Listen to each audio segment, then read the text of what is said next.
empirical ones are a bit of a labor of love, and nothing makes me happier than to share this information with a community, which I think, I've had some conversations with some of you beforehand, and people have said to me, we need more information, and hopefully we'll help lay the foundation for a good, productive policy making. Everyone emphasizes the importance of doing database decision making, and I hope that we will contribute to that norm and make that more and more possible here. My name is Christopher Yu. I'm a professor at the University of Pennsylvania Law School, where I actually hold appointments in communication and computer science as well. I'm told that makes me a bit of a unicorn, but I'll take that as a good thing, not something that's extinct. I'm the founding director of the Center for Technology, Innovation, and Competition at the law school, where we are doing a number of initiatives, looking at new ways to connect more people to the internet in the developing world, trying to understand privacy and security for autonomous vehicles, trying to secure the critical infrastructure, intellectual property at all its kinds, international dimensions. Happy to talk to you about it. You have the annual report. You get an idea of the scope of what we do, and we're doing more all the time. We are proud to be co-sponsoring this event with the Penn Wharton Public Policy Institute. They are, if you will, the face of Penn in Washington, D.C. They emphasize empirical work and economic analysis on policy-relevant matters, and we're happy that I see our chief economist of the Federal Communications Commission and Wharton on leave, Wharton professor. Katya Stein is joining us as well. We're very proud of the connections we have in DC, and we're very grateful to have all of you here. Also, so everyone in the room knows, we are webcasting this, and so we will have, is there a microphone for questions? Kevin? No.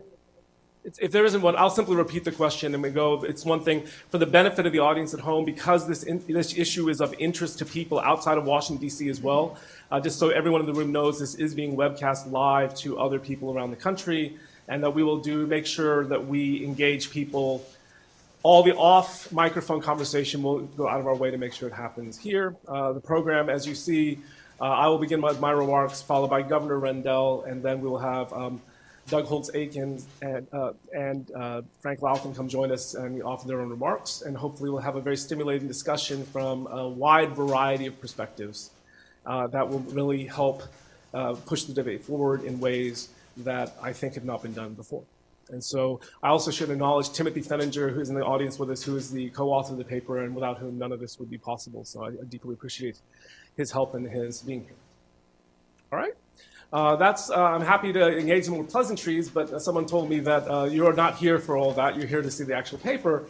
So what's interesting is the paper was really motivated by a sense of a dearth of high quality or systematic empirical information. And it was really driven by a sense that was confirmed by my conversations with former governor and equally importantly for this purposes, former mayor of Philadelphia, Edward Rendell, is that city leaders know that the internet's becoming increasingly important. And in fact, whereas maybe 20 years ago it was the plaything of our children or more advanced people, it has now become the dominant way governments communicate with their citizens, we people apply for jobs, the way people get access to essential services of all kinds. We know that attaching, particularly in extremely rural areas, is very difficult, but cities have a problem. They have to figure out, they have a lot of other priorities. They have a lot of other demands. As important as I think the internet is, I'm well aware that it is not the only demand that's placed on city leaders. And they find that they're having to make tough choices in the margins about how to allocate resources. And what they find is that even though that there is a lot of interest and support for municipal fiber, you see this being debated in cities such as San Francisco right now is studying it, Seattle recently considered, and Palo Alto considered it and decided not to move forward. What you often see is a focus on some high-profile cases, most prominently Chattanooga is commonly discussed in the literature, and often done by people who are advocates in the space. So they're either picking certain stories on one side or the other because they think that it shows their position in a particularly favorable light. And I was thinking, if I were a city leader, what would I want? I would actually want systematic information. I would like a comprehensive analysis, not just of the ones that people think are success stories or failure stories based on which side of the issue you're advocating, but really to try to understand the comprehensive look, take a comprehensive look at all municipal fiber builds in the U.S. Based on the highest quality data that we have, which in my case is the official, all the official statements issued by the cities, their audited financial statements, and their filings with the Securities and Exchange Commission in support of their bonds submitted to the MSRB. And in fact, I was thinking, what would I want to know? Well, we would like to know how these projects are doing. You know, are they running in the red? Are they running in the black? And if so, how much? And even if you're a city who is interested and willing to take part of the revenue that you're generating from taxes and to support a muni fiber that doesn't completely break even, I would still want to know how far in the red it might potentially run, because if you don't know that, the risk just becomes unmanageable. And these become facts you'd like to know. And most importantly, if you support it with a bond, as most of them do, what's the likelihood that I'm going to be able to meet the debt service? Because if you don't meet the debt service, you're going to have to look at a default on the bond, or in the worst case, a bankruptcy, the insolvency of the entire city, which has happened, unfortunately, for at least one city that's built a municipal fiber project. You'd like to know how likely that is, because even if you're intending to do that, what that means is that all your subsequent bond issues on your roads projects, your school projects become more expensive, and it limits what you can do. And so you need to understand do this with eyes open to understand how this works. And to me, the best information for that is how previous cities run by very hardworking, very well-meaning public officials have done, because they've done their best, and we'd like to see how their best has turned out.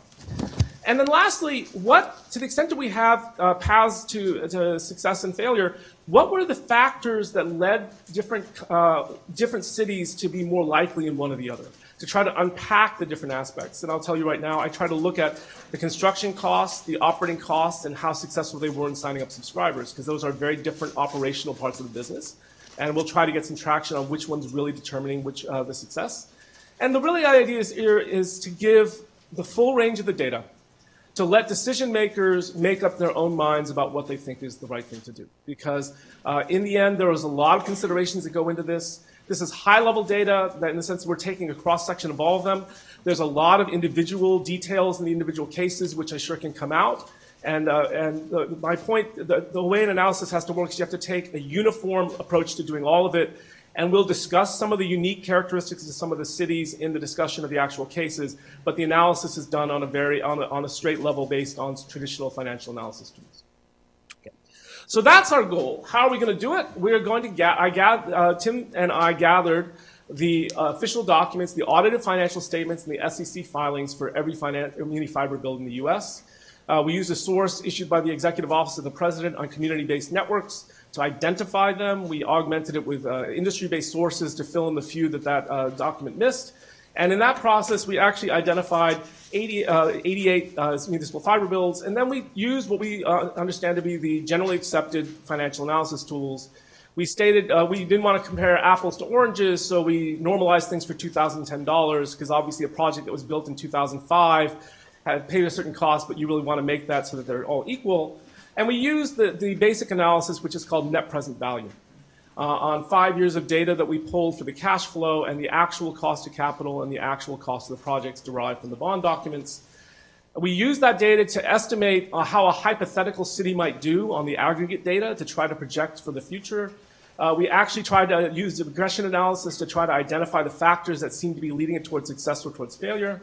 And then we did 7 detailed case studies, not as detailed as I'm sure are possible, because entire studies and reports have been written on each of these. Two of the first two are Bristol, Tennessee, and Vernon, California. These are the two that seem to be doing the best among the data set. And the others were chosen because they are very commonly talked about in the press and in the advocacy community as potential success stories. We wanted to take a look at them and see how they did. And so our basic project is to look at the numbers and then look at 7 case studies and try to use that to see what we can learn about how likely these are to succeed. So we ended up with 88 municipal fiber projects. That appears to be, as of 2014, the entire universe of muni-fiber builds in the US. What's interesting is they are almost, as of this time, they were all located in areas where the city was already providing municipal power. And the reason for that is because municipal fiber generally needs access to rights of way. There are 3 examples of cities who are attempting now to build muni-fiber networks without access to rights of way. They're going to incur greater costs, but they're just building now. There's not going to be in the data set. It'll be very interesting to see how they perform financially. If it is limited by where you have municipal fiber, just as a benchmark, 14% of the U.S. is served by municipal fiber, by municipal electric power. So if you need that kind of access to rights of ways, it turns out really this is an option that's open to 14% of the population. The audited financial statements for all 88 revealed we took 5 years of data just to take a snapshot, And as it turns out, only 20 of these cities report their financials for their broadband separately. The other 68 offer a single consolidated financial statement for both the internet operations and their electric power operations. And in fact, we try to analyze whether there's a bias in this. There doesn't seem to be. If anything, I know anecdotally from talking to people who report on this, that you tend to do this if you're trying to mask the bad performance of one or the other by aggregating at a higher level. Don't know exactly the details on a systematic way, but there's this is the data, all the data that's available through audited financial statements, and so it's the data we use to conduct our analysis. And from the SEC filings, of those 20 projects, 13 filed documents with the FCC. And for those projects, we took the actual project cost as reported in the bond documents and the actual cost of capital that they used. For the 7 remaining projects, we took the median cost of project on a per household basis and the median cost of capital from the existing data set of the 13 and used those as estimates for what the project cost and the cost of capital would be for those 7 that did not file with the SEC. And again, that's, those are estimates more than the others. You can play around with that. You'll see, I'll point them out as we go through the analysis so you know which ones are which. But the point of it is, this is based on empirical data as we've got it. And unless we believe that the 7 who did not file have substantially different cost of capital or different project costs, it should serve as a relatively adequate estimate, we hope. Who are these cities? The 20 cities are, the median is 24,000 residents, 10,000 homes. The smallest is Vernon, California, which is one of the high-flying performers, but we'll talk about why. And the largest is Chattanooga. The oldest began in 2000, that's Fayetteville, Tennessee, and the newest actually began in 2010, so it doesn't have 2010 results. It only has 2011 results, so it's a 4-year study. The project costs vary from 22, the median is 22 million. The highest is 185, and that's Utopia in Utah. The lowest is Kutztown, Pennsylvania, 5.8 million. The cost of capital ranges from 5.11, the median, from a low of 3.9 to a high of 10.77. I should point out the Utopia one, they chose to use a floating rate, which actually did cause them some problems. Interestingly, whenever we had a choice, we tried to use the most conservative assumption we would find. Because Utopia actually runs very large negative numbers, the high cost of capital actually makes their numbers look better because it actually makes the lost years and the out years look smaller. So in fact, that is using the higher cost of capital is the more conservative assumption to use. So those are our cities. What do? We actually calculated used their financial statements to calculate their cash flows. I won't burden you with it's all discussed in the paper, but this is a very standard thing anyone who takes accounting learns how to do. We used the discount, the actual cost of capital that they paid to restate them all in $2010. And we then looked at how they did, took an average of how they did in that 5-year period and compared it to how much it cost and said, at that rate, at the rate that these projects actually achieved from 2010 to 2014, how long would it take them to pay back the project cost? In other words, how long would it take this to break even? And based on that, after that, we looked at 3 possibilities. If it's cash flow negative, this is a venture that not only has borrowed money to get built, but the debt is going to continue to grow because its current operations are not covering its expenses, and that in fact they will be shedding red ink, and unless they find some way to arrest or change that direction, they're going to face very difficult questions about how long they're going to keep operating, and usually it means finding a private operator to sell to. If cash flow is positive, the question is how big. If it's fairly small, this is an organization that will not be running in the red, so it won't be racking up debt. But eventually that long-term bond, typically 30 years, will come due. And at that point, unless they have sufficient reserves or are on track to do it, they will not be able to service the bond. And in the cases where cash flow is sufficiently positive, you can tell a very happy story. You try to match the revenue to the expense. These tend to be 30 to 40-year bonds. The typical thing in the financial statement says the projected life of these networks, all of them say, is 30 to 40 years. So the benchmark we're going to use is to see whether these projects will cover their expenses in 30 to 40 years. So that, in a nutshell, is the overall setup. And now I'll give you the results. So I apologize. The table is in your paper, is in there, but from the distance, a little bit hard to read. So I'll try to walk you through it. What we have here is the annual. The first column is the cities themselves. The second column is how much they generated in an average year. The third column is how much the project cost, all normalized for 2010 dollars. And the fourth column is to tell you how likely it would be to break even, how many years it would take to break even. So starting here, just looking at the basics, the bottom 11 of the 20 are cash flow negative. So 55% of the cities in this study are actually shedding red ink. These cities not only borrowed to build the networks, but they're actually incurring additional debt as they operate.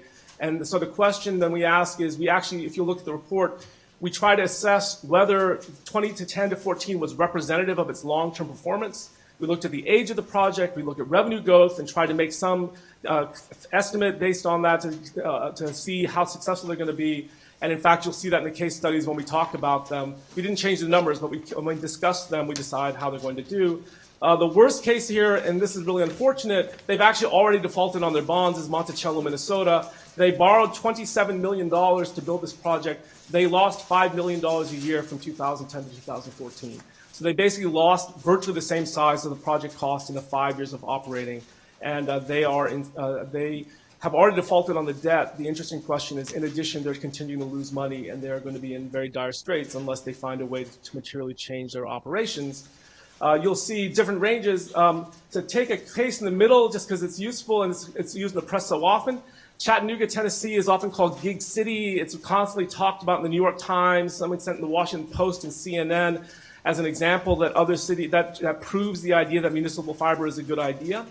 They are cash flow positive, $400,000 a year in the 5-year period we measured. They borrowed $160 million in the beginning to finance it. So 400,000 times 160 million, for those of you who are lawyers, and the reason you went to law school is you don't do math, that's a little over 400 years.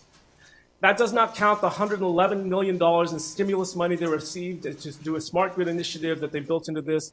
If you actually add that in, it becomes closer to a 700-year payback rate. So they are operating in the cash flow positive. They do continue to generate positive cash flow, so they're not incurring more debt as they go. But they are not generating the kind of reserves they need to be able to pay off the $162 million debt service that will eventually come due when, in a large balloon towards the end of the bond. The two interesting success stories are complicated. So Vernon, California is by far the biggest success story. It supposedly recovered its costs in 2 years. Vernon is a very strange city. It is an industrial city with, I think, like thousands of employees and 100 residents. It's basically in California. It's a transportation and industrial hub. This network was not built for residences. This network was built for businesses. And so estimating the cost on a per household basis is not going to yield. We did it for consistency because that's how you do an analysis. But as a matter of discussion, we actually pulled the balance sheet. That number seems closer to $3 million in actuality, which would give it a 100-year payback, and it seems to be much in line with the mainstream of what we're doing. The other city that's slightly more promising and more normal is Bristol, Tennessee. In contrast, so you know there are two Bristols. Bristol, Virginia gets a lot of publicity, which is a unit called Bristol, Virginia Utilities, or BVU Optical. And in fact, this is Bristol, Tennessee Essential Services, and there are sister cities on either side of the border. It actually has a chance to pay back in 34 years. Now, the interesting thing that you have to be careful about Bristol is, of the 5 years of data, 2 years of which they only offered DSL. It was only in the last 3 years they offered fiber. If you only look at the fiber offerings, this picture doesn't come quite so rosy. But then we have to sit there and look at it. It's the very first years of the offering. How is that going to develop? It's probably not representative of how it's going to go. But that's something you have to unravel in all that. The two other cities that have some promise, Fayetteville, Tennessee, and Windham, Minnesota, are right now showing paybacks on the order of 60 years. That's not outside the range of what's feasible. And given where they are, it's possible their operations will improve, while those may become more positive. So, but for the others, they're all looking at a century or more, some significantly more than a century, and some, unless they turn a cash flow positive, there's not a story about how they're going to get to pay off their debt.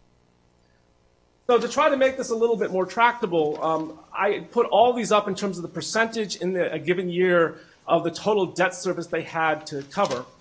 And the hope would be on a 40-year time horizon, you would cover at least 2.5% of your debt a year. And that's the red vertical line. And you can see here, again, Bristol and Vernon are the only two above the line. We have a number that are positive but below the line. And then the large 55%. 55% are cash flow negative, 35% are cash flow positive, but below 2.5%, and only 10% are cash flow positive. And we have to look at them and to understand in the details of how likely they are to be replicable. So what will we do next? We actually projected a hypothetical project. We have projects aged from the age of 0 to 14. So we simply looked at how much cash flow they generated per household and averaged them across all our cities.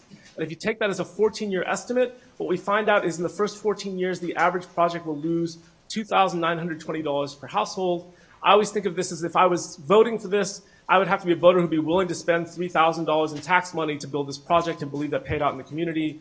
We actually did some back-of-the-envelope calculations about how much tax revenue it would have to generate to make this pay out, how much different growth rates, and there's ways you can analyze it to get traction around it. But the first half of the project is not positive. We did regressions to do linear regressions. These are linear projections, straight line projections.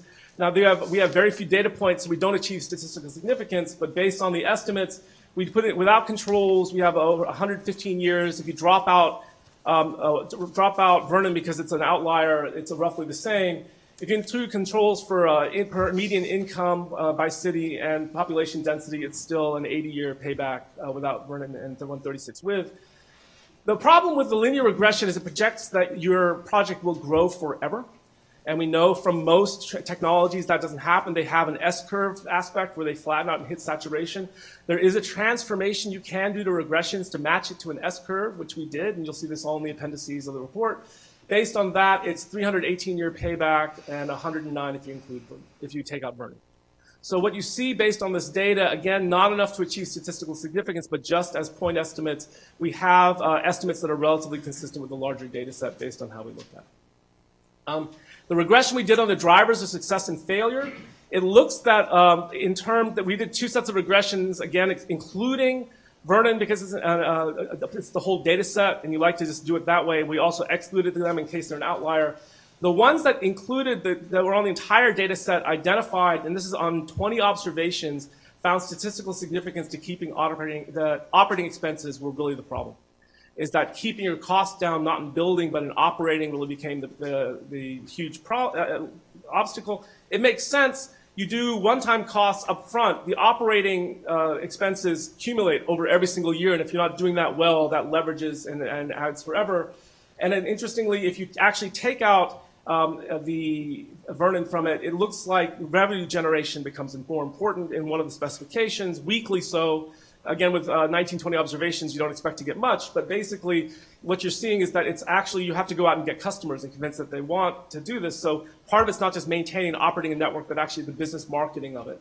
It turns out that the keeping projects down is less important, and in terms of the coefficients, the operating expenses by far, by several orders of magnitude, the most important. The capital expenses tend not to be that big a deal, which is a bit of a surprise. So the key takeaways, more than half of these projects operate in the red.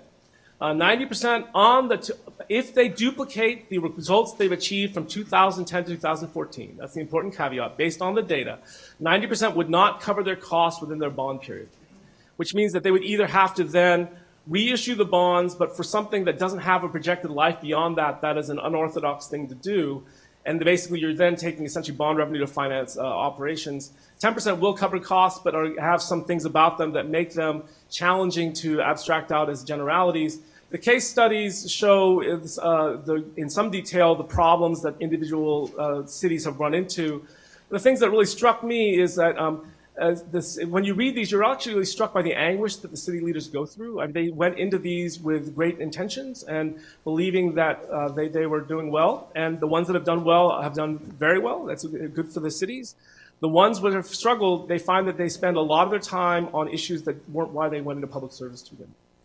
And in fact, what we also find is a lot of these went in areas where there was an existing competitor.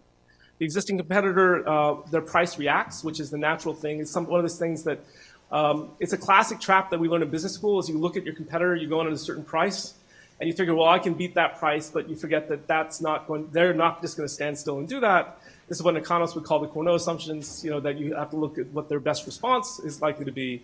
And that, in fact, that is a classic planning problem that inexperienced business people of all kinds make, and that should be no surprise replicated here. The other thing that we found in the individual case studies, there is substantial evidence that some some utilities are making up for the shortfall of their broadband operations by transferring money from their electric utility operations. If they're doing that on a short-term basis as financing with proper documentation, that's permitted. If they're doing it not properly, that actually almost always violates state law. State law requires electric utility rates, customers to pay for electric utility costs and not pay for broadband. And the broadband cost should pay for itself. You're actually not supposed to cross-subsidize in this manner. It's a matter of simple fairness. And that, in fact, there have been a number of lawsuits brought by, actually, there's two very high-profile investigations, both in Utah and Virginia, of Municipal Fiber's bills for violating this. There's also always zoning regulations, zoning fights, all these other things that accompany this, and that has to be taken into account as part of the problems. And in fact, we have to see how all that plays out when you make these plans. I wouldn't be an academic if I didn't offer some caveats. This is based on 5 years of data, not the entire project cost data. And as every financial person will tell you, as Frank would always tell you, past results do not predict future performance. Just because they achieve this in 5 years doesn't mean that's a guarantee that it will continue to do so in the future. It may do better, it may do worse. What we have to do is analyze the situation and make a prediction about what that's going to happen. Young projects have room to grow, technology gets better, people want the technology more. There's a lot of things that can go up. There's a lot of things that can go down. It's just a matter of doing the analysis, and this is why it's important that every city make their own judgments based on their unique situation, because no two cities, as the former mayor will tell you, are exactly alike. But the thing is, and if a city's thinking about it as a broadband as an investment, I still think it's useful to know how projects have done in the past, to see how this goes. And really, the reality is they have to think about what would happen in not just the best case scenario, but the worst case scenarios, and to try to find out what the reactions would be. And in fact, that is a bit of a challenge for everyone. And I hope that this data is the kind of data that people will find helpful as they wrestle with these kinds of decisions. All right, thank you. So it is my pleasure at this point to acknowledge the fact that we are joined with an exquisite number of other participants in this event. And the most important, which is to me, is I wanted different perspectives presented from different people who've had to make the hard choices around municipal fiber. And honestly, I cannot think of anyone who is more uniquely qualified to offer this perspective than the Honorable Edward Rendell. He has a 24-year career in public service, going back to when he began as a district attorney.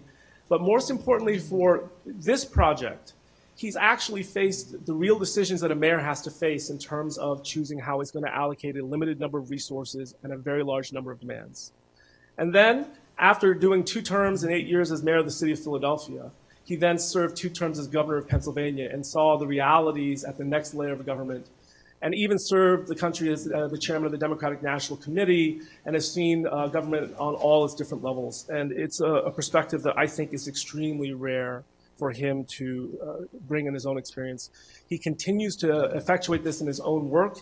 He's a part of a coalition called, he's the founder, co-founder, and leader of a coalition called Building America's Future, which is studying how to do infrastructure construction in the United States now, which, as anyone who reads the headlines knows, is a very, very important issue, and we need his guidance and the guidance of the team of great experts he's collected. He is also senior counsel at Ballard Spahr and continues to be active in many ways. And I have to admit, the fact that he is a University of Pennsylvania graduate and a Philadelphia Eagles fan is not the reason I invited him, but is a very pleasant bonus in being able to do so. So without further ado, Governor Edward Rendell. Well, thank you, Doctor. Hello, everyone. I am a proud Penn graduate, as is my wife and my son, Jesse. We're proud of Penn. I am proud to be the only Penn graduate elected both mayor of Philadelphia and governor of Pennsylvania. That was one condition we didn't have, and we didn't have a president of the United States who graduated from the University of Pennsylvania. Now,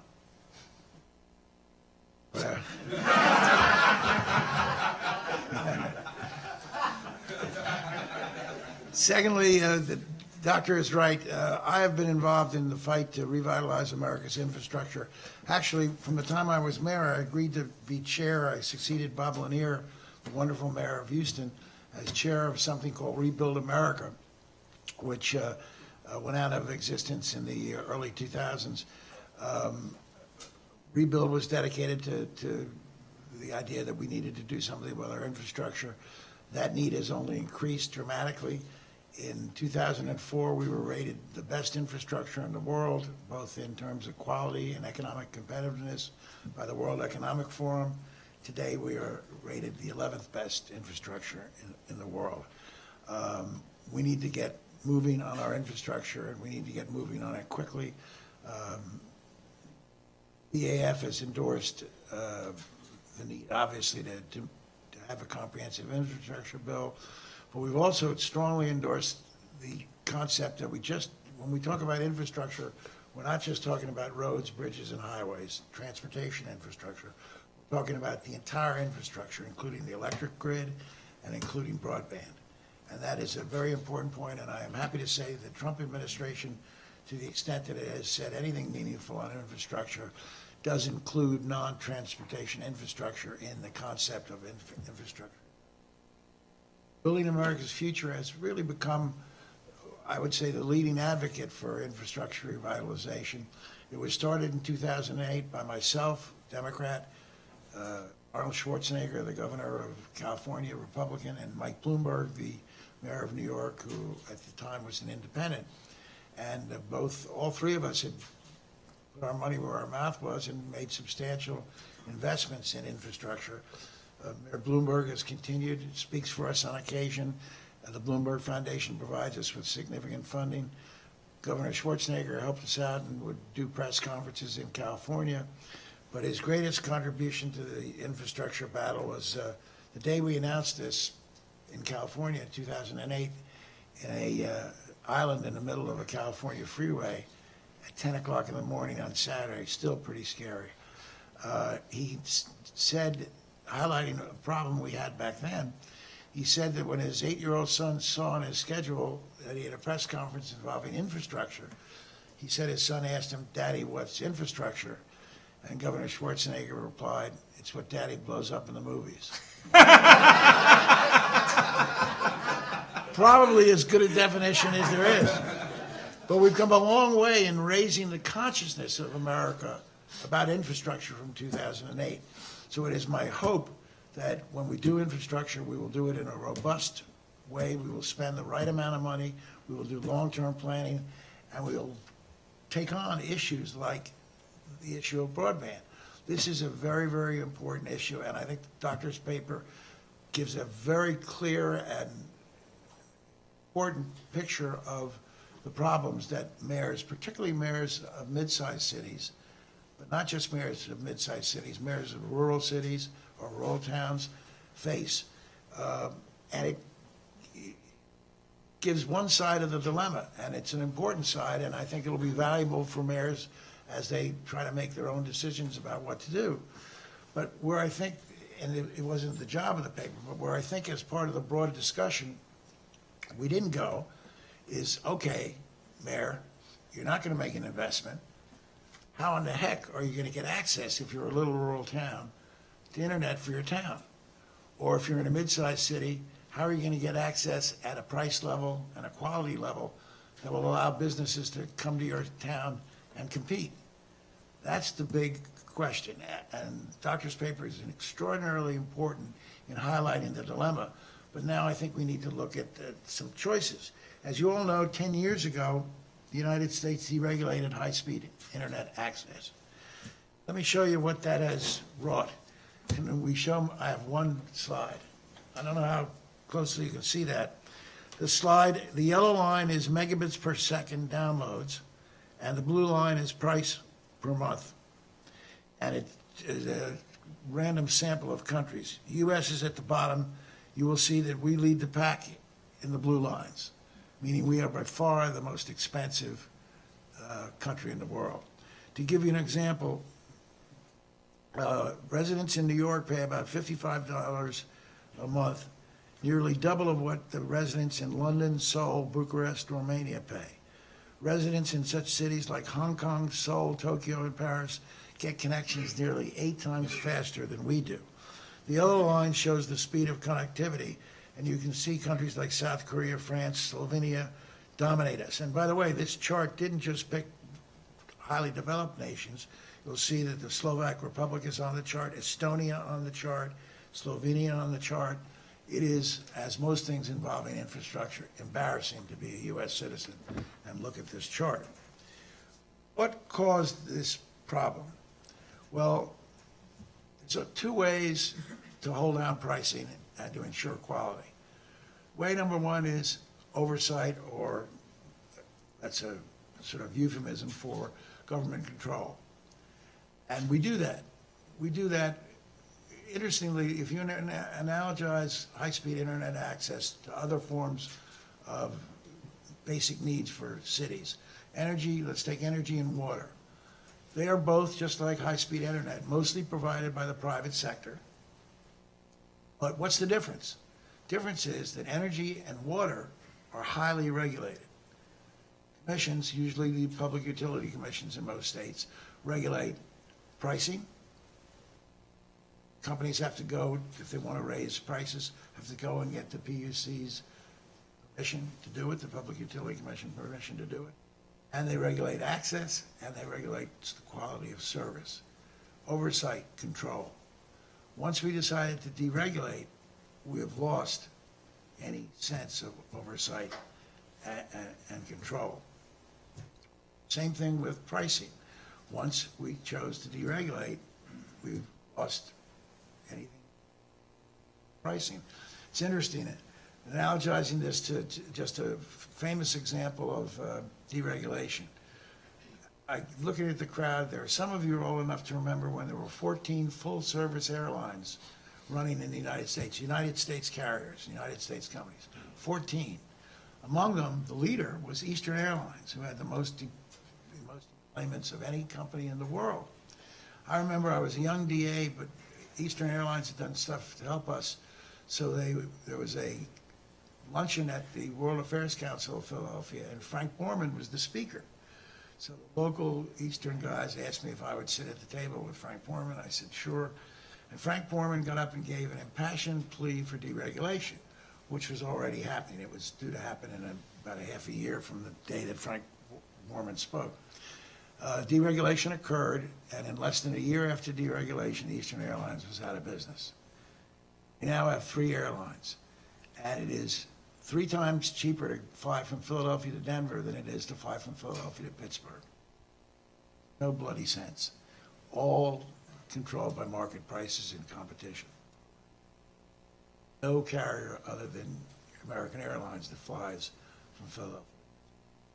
Number of carriers that fly from Philadelphia to Denver, which is cheaper even though it's 3 times. Pittsburgh. So that's where we are. Now, competition or lack thereof is clearly the one culprit.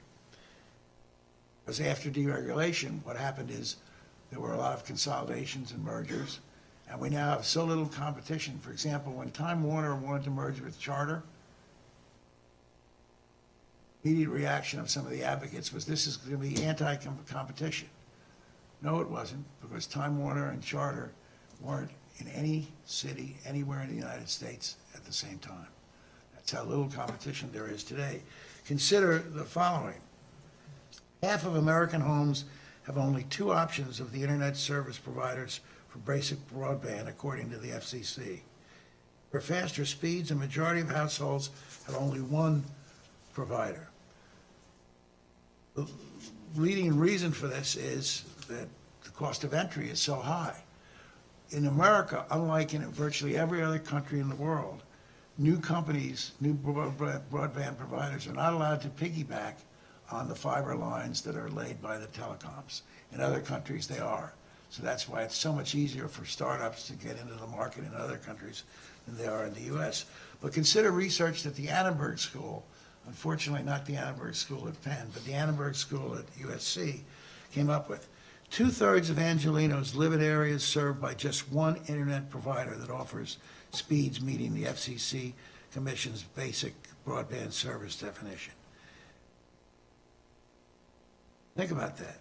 And even worse, for fiber-based services, only 25% of Los Angelenos can get fiber-based services, whereas in Stockholm and Paris, 100% of the citizens have access to fiber-based services. Not surprising, because in Paris, there are 6 different competitors if you want to purchase broadband. 6 different competitors. So, what's the mayor to do? The mayor's looking at this problem, looks at Dr. Yu's report, and shudders down his spine. Like when I was mayor, when I would hear the snow was in the forecast, it would send shudders down my spine, because I was thinking of all the money it was going to cost us in overtime to clear up the snow. I'll never forget the second day I was no longer mayor. I got up early because I was taking a train down to Washington, and I looked out the window and it was snowing. And that old familiar chill went down my spine. And then a few seconds later, I realized, not my job. So the mayor is left with a quandary. He sees the report. He understands the problems. He understands it's not likely to make financial sense. That's the cost of doing something. The cost of doing something, meaning building your own municipal fiber network, is almost prohibitive and incredibly risky. But what's the cost of doing nothing? The infrastructure debate, we always talk about the cost of doing nothing. Because if we were to raise the gas tax 10 cents a gallon, index it to inflation, that's the Corker-Murphy bill. Corker, of course, being a conservative Republican, still is on the bill. That would cost the average driver who drives 12,000 miles a year $140 in increased taxes. But the average driver pays, according to the Texas Transportation Institute, not exactly a liberal think tank, pays $818 a year in costs of gas, idling the traffic, costs of injuries to cars or tires. If you go over a pothole and your tire just gets off axle, it's going to cost you $250. If you need a brand new tire, it may cost you $400 or $500. The cost of doing nothing. So the mayor's looking at it, and he looks at Dr. Yu's report. Boy, this is terrible. This is going to cost us. But what's the cost of doing nothing? Not only do you not deliver quality service or access in smaller towns for your schools and your residents, but for your businesses and your own government, you can't be competitive. What business that does any sort of marketing outside of its tight little geographic area is going to go to a town that doesn't have internet access? What startup? You may have some bright young people coming up with a great idea. You'd want to keep them in your town. How can they stay? They can't get on the internet. They can't sell over the internet. Who's going to come? Who's going to stay? So cost of doing something, clearly the report shows that quite graphically. Cost of doing nothing to be computed. Balanced. So it is not so easy. Now, if it were up to me, and I am obviously a Democrat, and I would judge myself to be a sensible progressive, I think we should go back to oversight. I'll tell you why. When I was governor, there was an act in Pennsylvania called Act 30, which was the act that laid out the basic parameters for the telecom companies. In my time as governor, we had to reauthorize Act 30. It was very important to the telecom companies that we reauthorize it. There were a lot of gems in there that they wanted. Well, we extracted, as part of the conditions for reauthorizing, extracted their commitment to increase access to places where it wasn't particularly feasible, subsidize to some degree the prices. Because access is number one. In rural towns, there's no access at all. But then affordable pricing is the second. You can say, well, it's just like, I love I love the Republicans on health care. They say, well, everyone in America will have access to health care. Yeah, they'll have access. It's like saying everyone in America can legally buy a Mercedes-Benz. But they can't afford it. So what good is access if you can't afford it?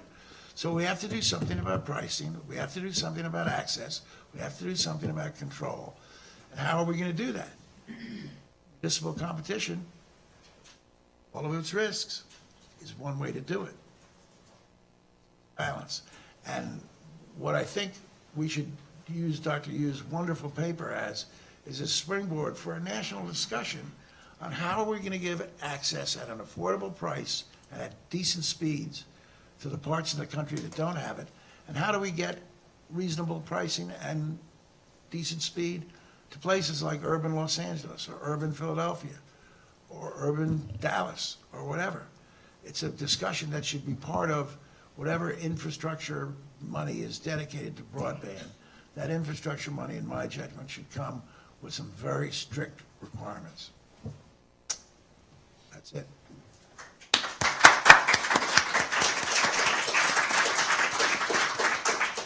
Well, thank you very much. And if Frank and Doug would come join us, we would love to continue on the next part of the program.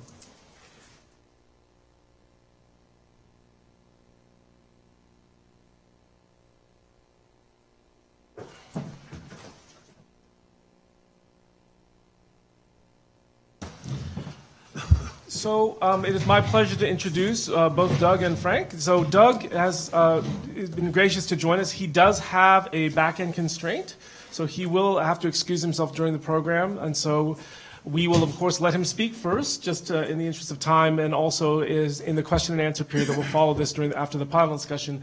I would encourage you to engage Doug early and often while he's still with us, and then we'll continue on without him. Doug has, the panel, as you may see, one of the reasons I really love the idea of having Doug here is that he has worked has a federal perspective. He was in the CBO, which, as most of you know, is a nonpartisan organization that reports to Congress, whose primary responsibility is to score the budget implications, the financial implications of different bills as they're proposed, to make sure that we understand their Not impact. anymore. Well, yeah. And then he was the head of the chairman of the Council of Economic Advisors in the White House as well, has been very active in public life. And we welcome your perspective on this, Doug. Thank you. So I want to thank Christopher and Governor Rendell for the chance to join this panel. And I also want to point out that I'm going to represent Western Pennsylvania and the very successful Pittsburgh Steelers.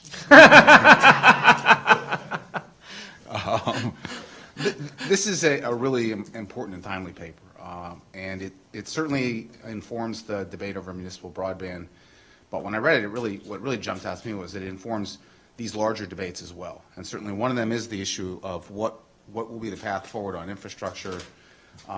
This is, I think, a unique opportunity to do some things that would genuinely enhance national connectivity, improve national economic performance, and to have a sensible infrastructure program at this juncture is something that I think should be really considered part of any real pro-growth strategy for the United States. And I think this fits into that debate and informs sort of a couple of key things that you want to ask. Number one, where do you want to draw the circle? I think Governor Rendell mentioned this. What's inside the circle and is considered infrastructure from the purposes of using federal taxpayer dollars, and what's outside. And thus far, broadband has been considered something that's inside that circle and meritorious of consideration. Second key decision is, do you want to provide some broadband services to individuals as part of this?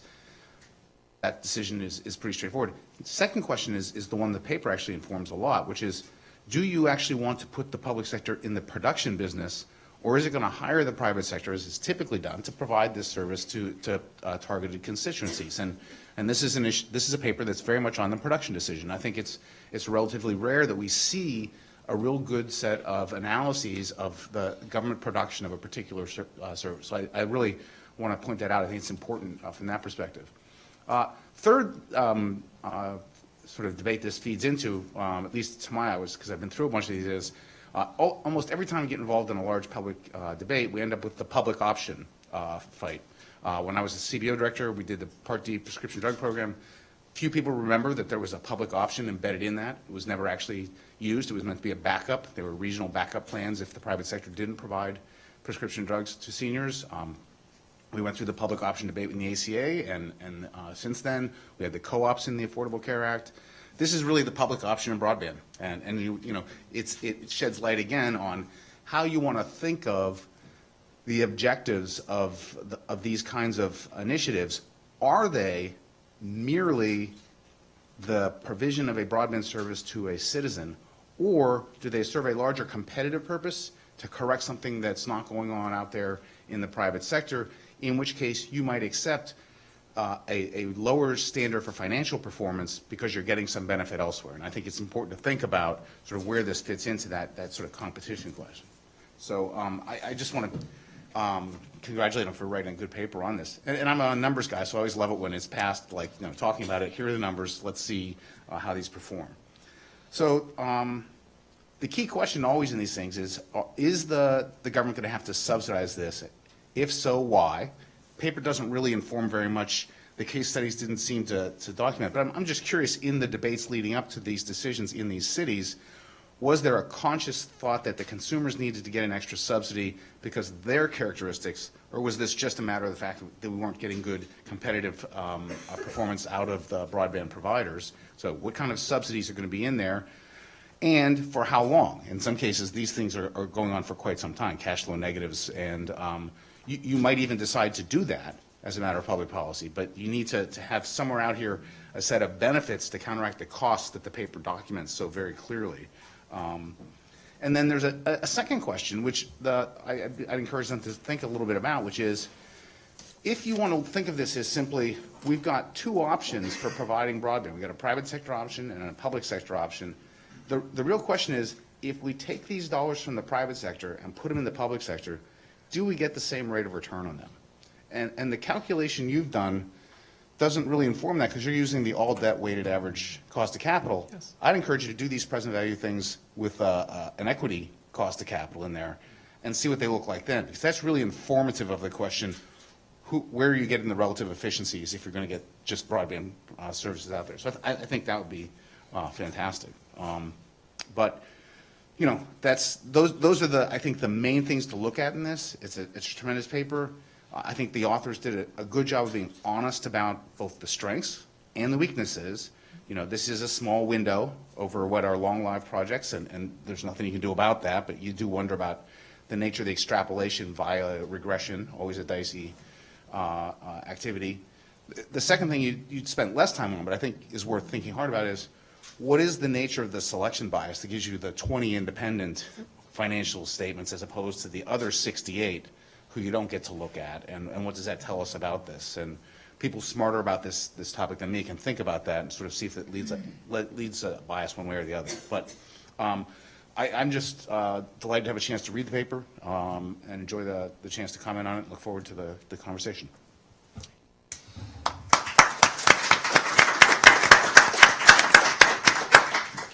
And our final speaker is Frank Louthan, who works at Raymond James as an analyst and director of equity analysis.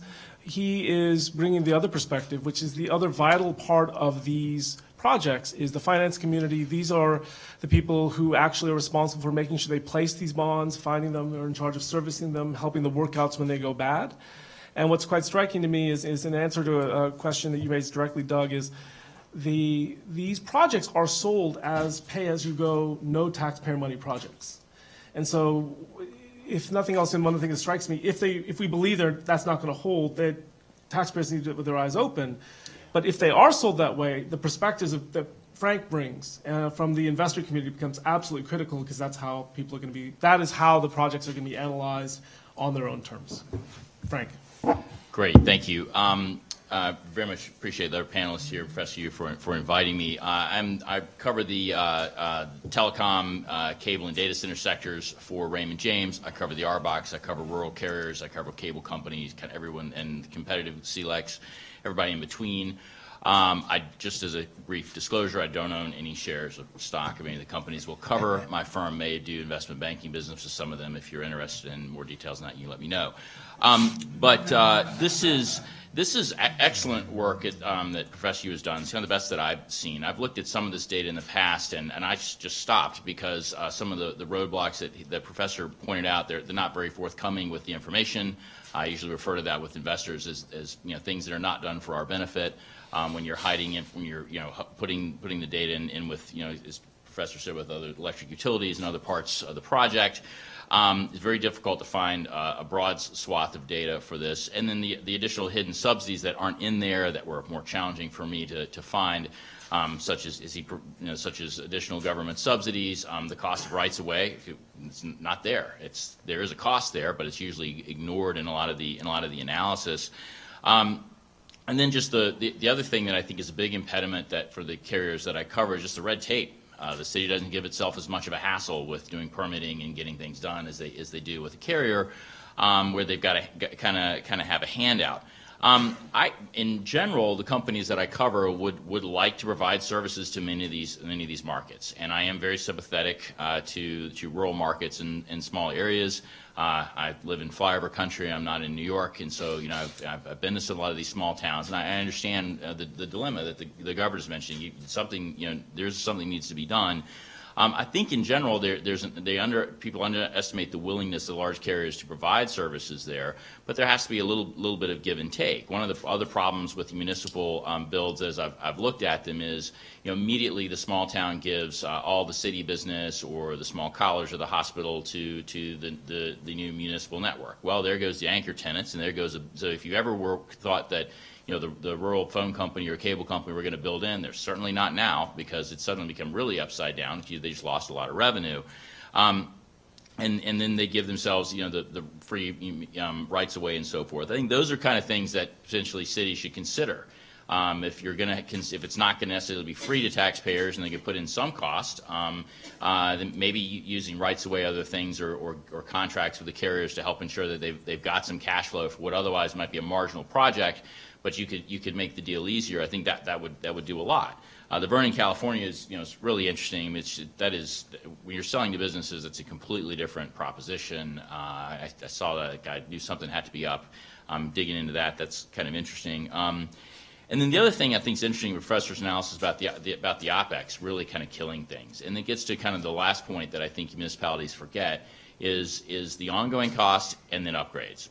Technology doesn't stand still. We're going to build the greatest network that we can today.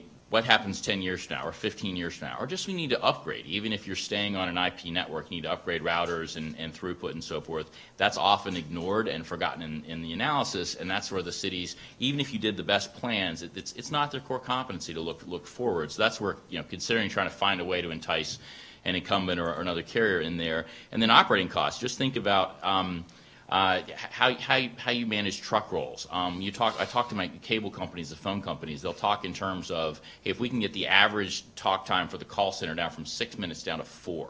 That's 2 minutes. 2 minutes times 24 hours a day. And that's people and dollars, and it's very expensive. And being able to get the logistical aspect of getting trucks roll in places. From my own experience, I would say most municipalities have dealt with probably not very efficient with how they use trucks and infrastructure. So then to put that on a project that is going to need this, as obviously a broadband infrastructure probably takes a lot less time and effort than maybe other things, but it still does require some. All those are very important. And I think the last point I make is to the infrastructure project. I'm fairly encouraged with what the administration may do on infrastructure. I think the key thing is to make sure we're not subsidizing where there's already existing infrastructure. That'll be chasing dollars where it doesn't need to be. And again, you see municipalities are overbuilding existing infrastructure. As I pointed out, it often sucks the life out of the ability for those that are probably best equipped to do this. So anyway, I think it's excellent work. Really sheds a light on a problem, and I think there are a lot of ways that the public carriers and others can help.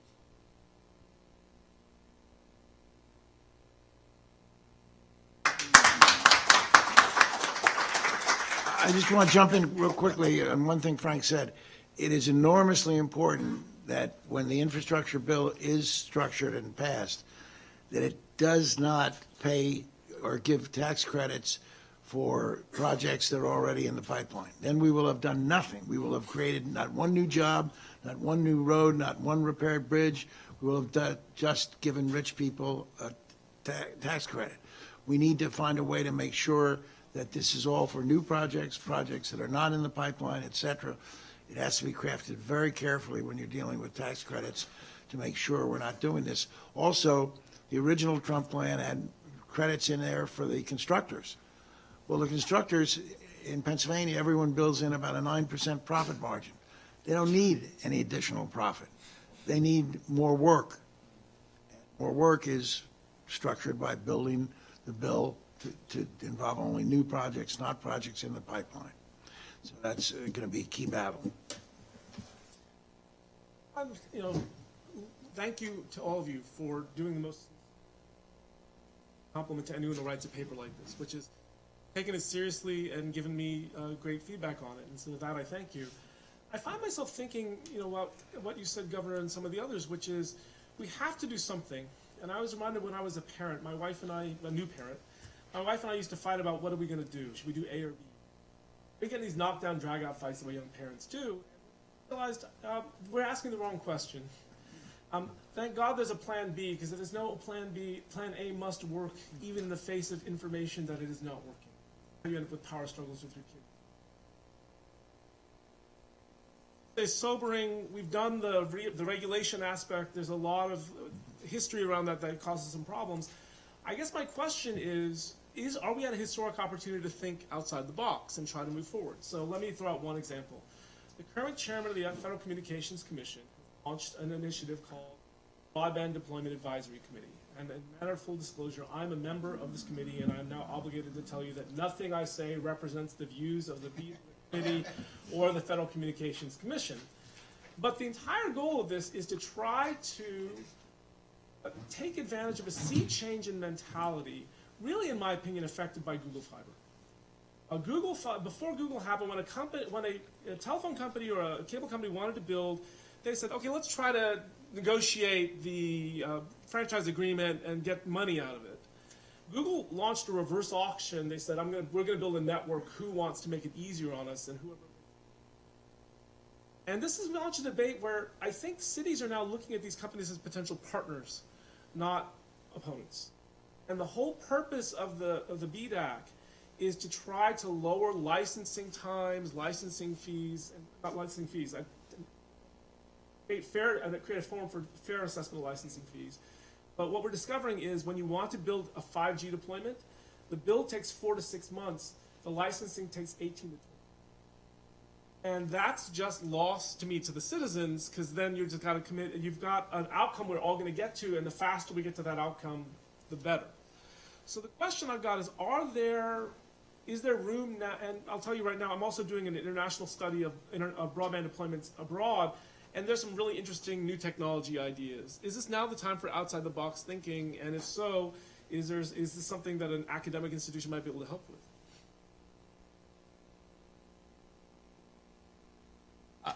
I'll throw in, I agree with that. I think people are soft surprised when I say this. Google Fiber is one of the best things that happened to the industry in the last 10 or 15 years. And it just really, because it did break that mold open to get in and see what happened in Kansas City, Kansas, and then in Austin, say, if you lower the red tape, if you make it easier for you, you will see competitive entrance. And then what happened? AT&T and Time Warner, to the best of their ability, dropped pricing, and everybody seemed to win. Google has, since shelved a lot of these projects because, surprise, surprise, it really wasn't economical. We kind of knew that, but just seeing the success, I think that has motivated a lot of municipalities. I think the bigger battle going forward is going to be with small cells and wireless technology. I think some of these solutions, especially for some of these small towns, maybe unlicensed wireless and so forth, is a solution for access.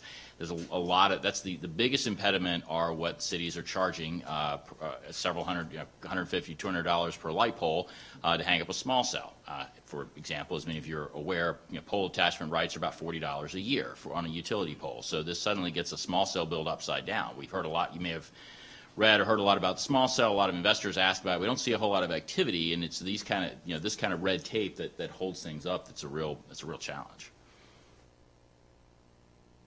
The answer is obviously yes. Most people think about these as purely innovations in technology as the sort of next thing we need to do, but in fact, new business models are often much more important than the technologies. And if you go back to the 90s, for example, we had this big productivity boom.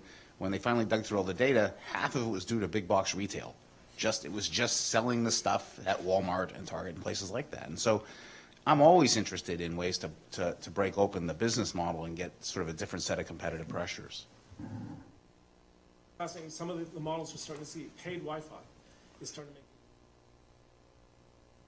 there's fascinating ideas. The problem that I want to emphasize, though, is these are all small cities. This is not, none of these things we're talking about in terms of fiber are solutions to rural deployments. We're a whole different set of problems. And I think, as Doug says correctly, and Frank notes, small cells for small cities make a lot of sense. What strikes me is people often fall in love with the technology. People fall in love with fiber and say we should do fiber everywhere. Countries that have been on fiber-only strategies have the worst rural deployments in the world. Why?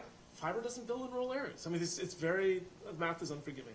So I think it's just, it's important, to, as I tried to highlight in my opening remarks, to figure out what problem you're trying to solve. Right? You can try to do too much. And, in the parenting context, my dissertation advisor, who's always the person who tells you the most about parenting, explained to me when I was going to have kids that you could get a kid to do anything, but you could never get a kid to do everything. So better figure out exactly what you care about and do that. And I think the same's true in these things. We sometimes try to solve too many problems with a single thing like a municipal broadband network. What problem are you trying to solve? Is it you want it cheaper? Is it that there's no access? Do you want to be set up for a next generation that isn't currently profitable? There are a lot of different ways to think about it, but be disciplined about what problems you're trying to solve.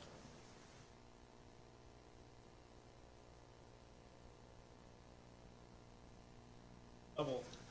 The BDAC has two separate committees. One's trying to solve things at the municipal level and write a municipal model code. The other's trying to go to the state level.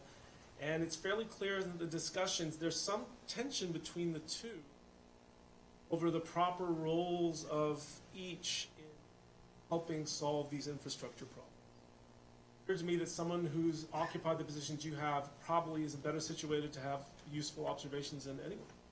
Yeah, there is no question that's the case, and it's not just in this broadband example. It's in virtually everything having to do with infrastructure. Cities are pushing hard right now to get a set-aside in any infrastructure bill so that if a state, let's say the formula, like the transportation formula, comes out and there's money sort of block granted to the states, that a portion of that go directly to the cities, and it doesn't have to pass through the state legislature, the governor, the state planning organizations, or the regional planning organizations.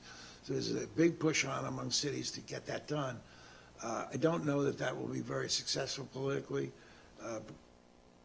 for no other reason than Republicans control 36 out of the 50 state governors, and Republicans control about 2 out of the most 100 largest cities. So I think control is going to stay with the state.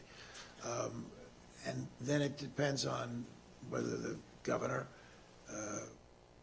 cares about cities and is willing to take problems, assessment and evaluation, and willing to do something about it.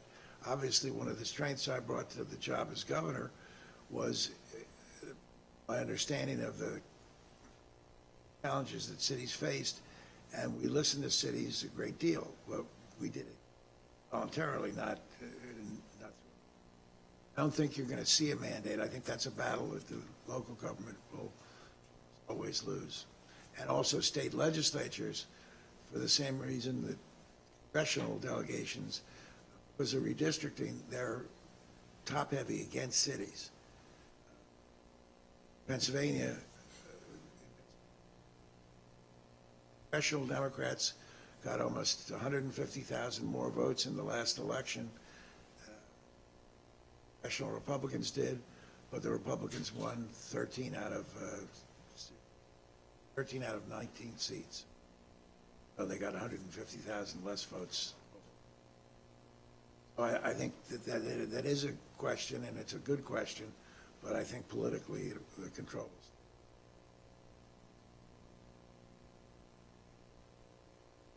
we would like to open up the floor to questions. My request is that if you ask some questions, we do have a microphone and it will be passed around. Identify yourself and your organization.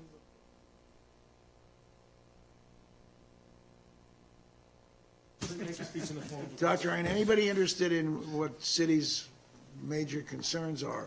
There's a very good paper put out by Next Century Cities, Emerging Issues in Expanding Next Generation Internet Access. So I would recommend that paper to you.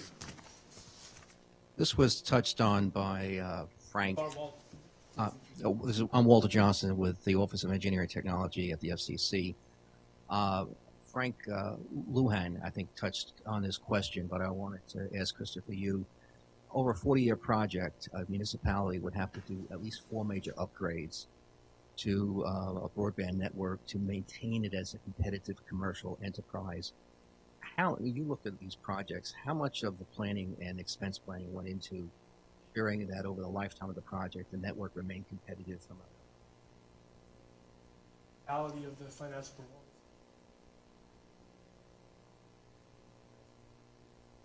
That far. We did documents that were used to sell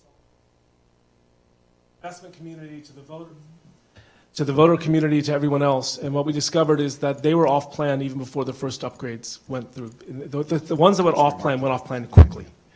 And so I understand the problem you're making, but in many ways, before you even get to the first upgrade, if you can't make it there, you're not even there.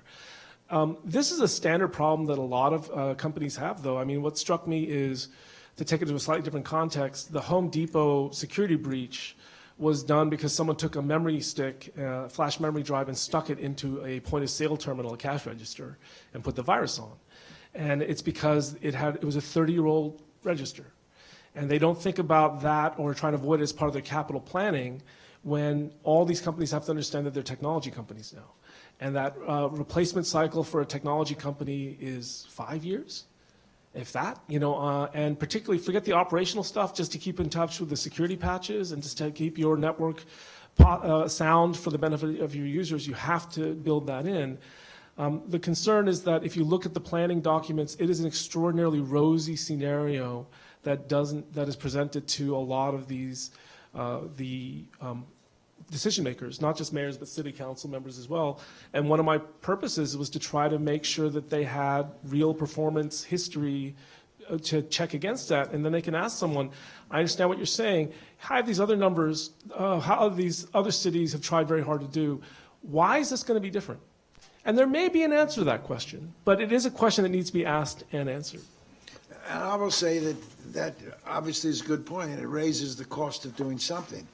But until you can provide an answer to mayors about the cost of doing nothing, you're not going to stop municipal investment, because the economic viability of cities and particularly smaller and mid-sized cities, their existence is challenged in Pennsylvania and Texas and California and Ohio and Montana, you name it. Their existence is up for grabs in the very next decade, and internet access is absolutely essential to give them the tool to have some chance to fight back.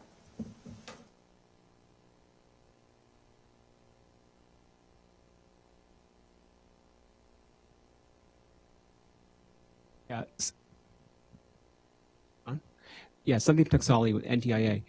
I'll ask this question not using my NTIA hat, but my former hat as a CPA and as a consultant to AT&T, Comcast, and many of the companies that funded your study or your institute, which is that when we looked at a business case for a network greenfield build, we always, from a cash flow perspective, usually we went out about 10 years with terminal value, or we would go 15 to 20 years out. Because every business case for greenfield, most business cases were dogs. If you applied your method, 5 years of cash flow with no long-term analysis with terminal value, or just the fact that many of these business cases turned drastically positive in years 10 to 20. So I'm just curious, what motivated you to only go 5 years out? We didn't go 5 years out. First, we use a 30 to 40-year horizon. We just took 5 years of data based on the projects that we had. The oldest municipal fiber project of which data exists is 14 years old.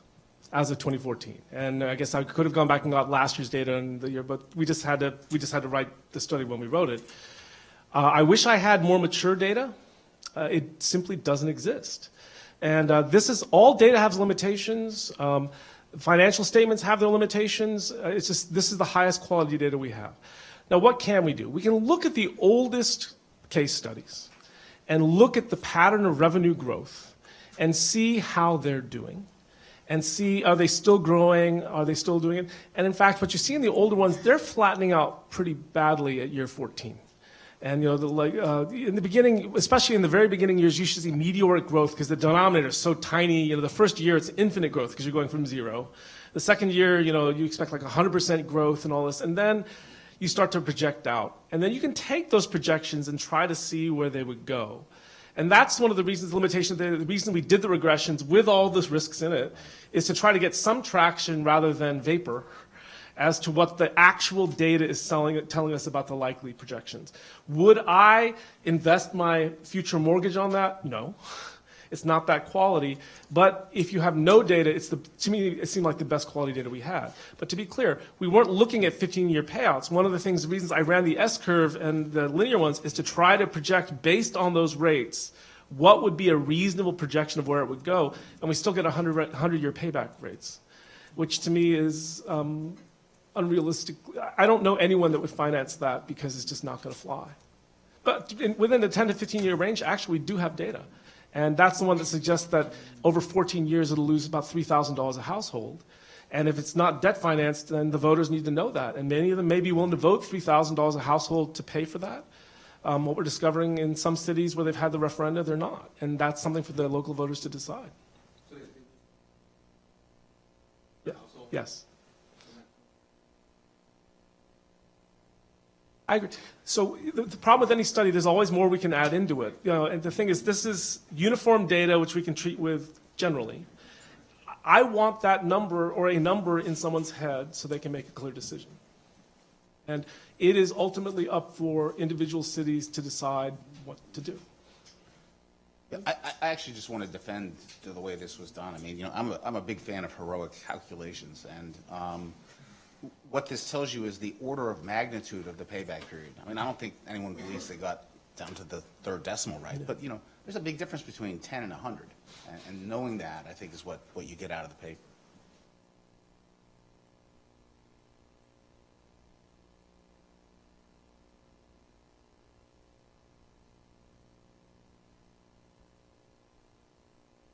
Hi, I'm Rich Clark with AT&T. I have a number of questions about the data. You describe it as audited financial reports or SEC data. I assume those two are different, that the SEC data is ex ante data that would be in a bond prospectus or something like this, so it's just projections, it's not actuals. Yes. And the financial reports, these would be ones that would be by the city agency. They would follow like GASP rules, which I'm not very familiar with. I'm wondering if there's any ability to compare those to what, let's say, an FCC Part 32 rule would look like in terms of depreciation lives, or in particular also separations assumptions between how you would divide the costs of the broadband business versus the electrical business. Further information about that I'd find useful. So I actually don't know the FCC rules well enough. I will tell you, so the SEC filings are what are called the official statements filed with the SECs. The organ that does municipal bonds, which is called the MSRB. And they always file something called the official statement that projects what the use of the funds is going to be. And they will tell you, we're raising $200 million in bonds, 160 of this is going to go to broadband, 20 million is going to go to financing the overhead of the bonds, and we can actually get their plan picture. There's always going to be a deviation between the plan and the actuals, but that's what people made ex-ante decisions based on, and it's probably as good as we're going to get. The audit financial statements follow GASB. This is the reason I like it is it's what the investment community uses to make decisions. You know, it's the standard recording. It has probably different depreciation schedules than others, but frankly, because we're backing out depreciation, it doesn't matter as much. because cash flow depreciation is a non-cash expense, and one of the purposes of that calculation is to take that back out. We're actually just looking at operationally how much cash did this thing soak up in terms of its actual operations, and hopefully that will minimize all that. There's got to be questions about what expenses are, but my guess is those are going to be much narrower than the kinds of the bigger issues you have about depreciation, which can make financial returns look dramatically different, but actually have no impact on cash whatsoever. From my perspective, any sort of FCC accounting data is pretty much worthless for financial analysis, just for what it's worth.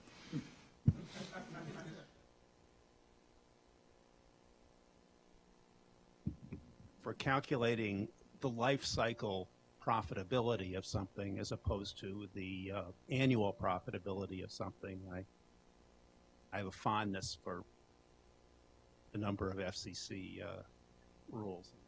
I'm sure you do. Even though they are now part of history.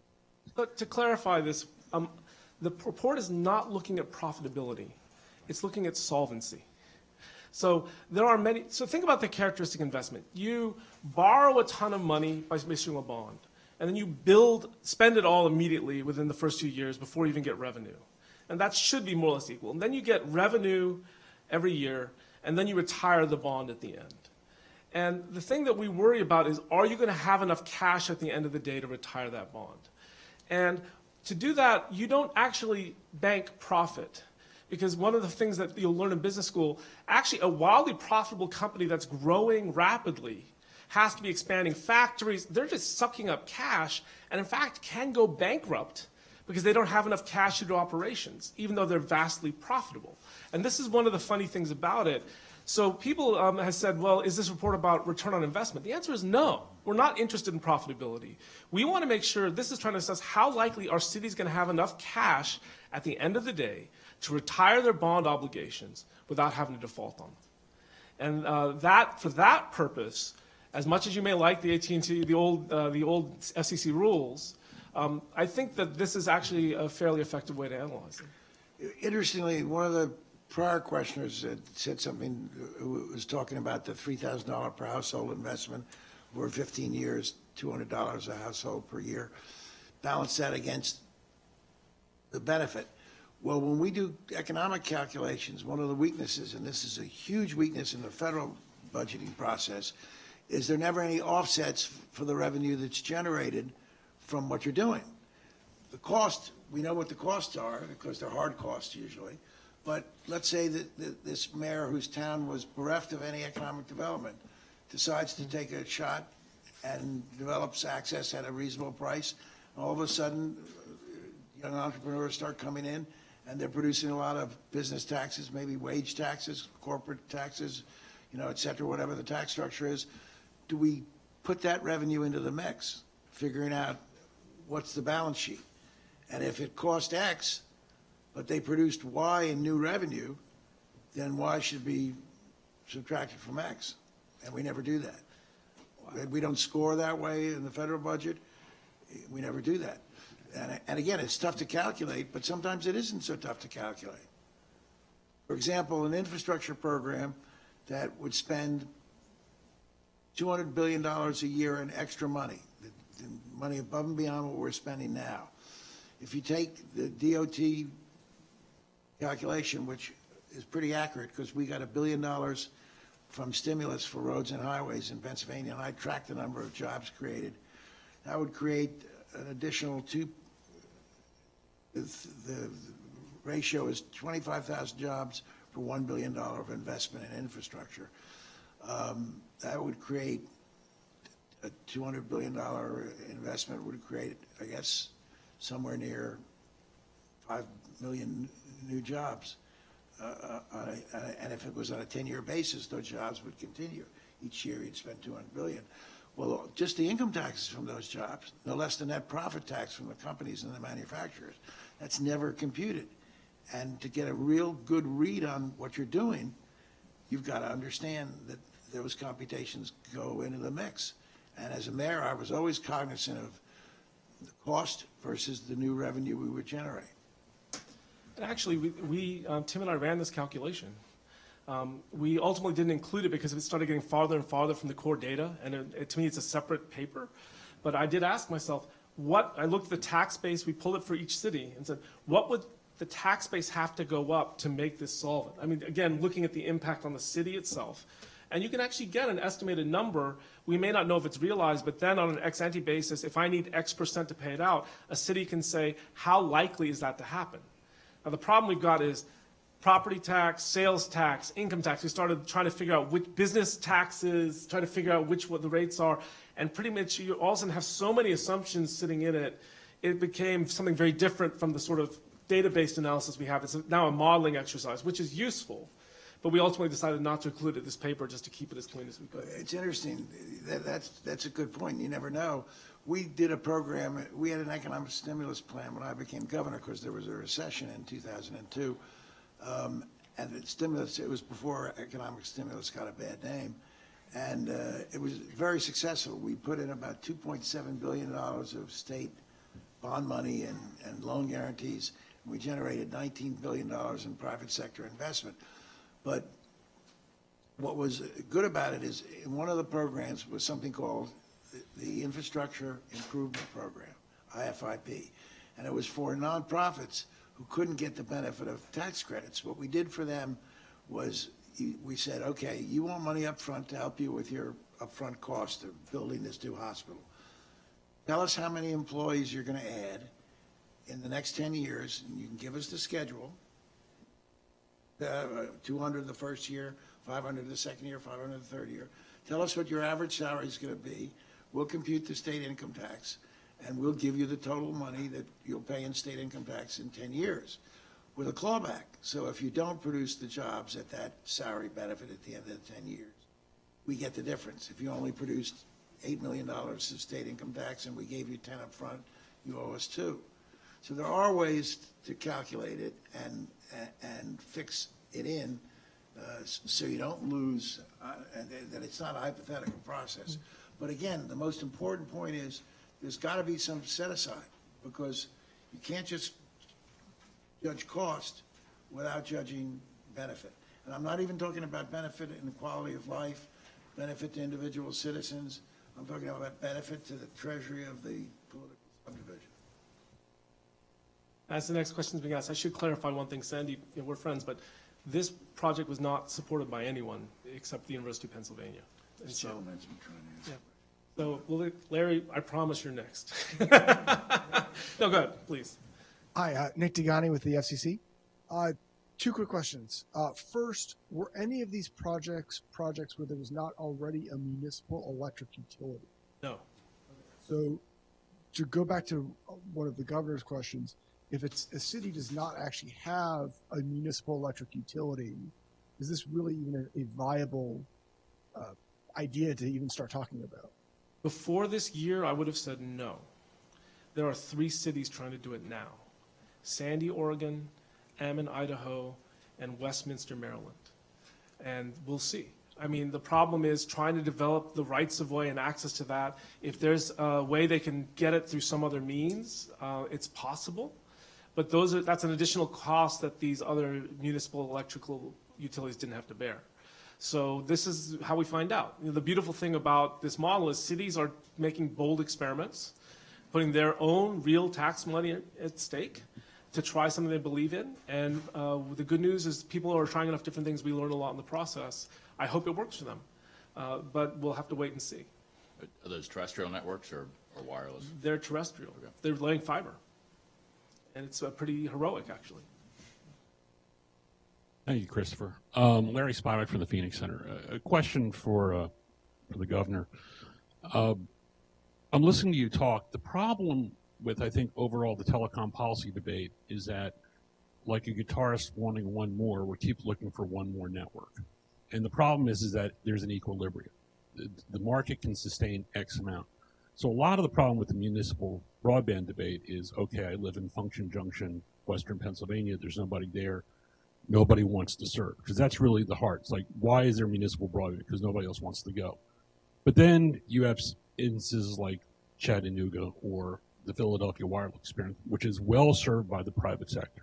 And if you have an equilibrium and then you add one more firm, somebody's going to go out of business.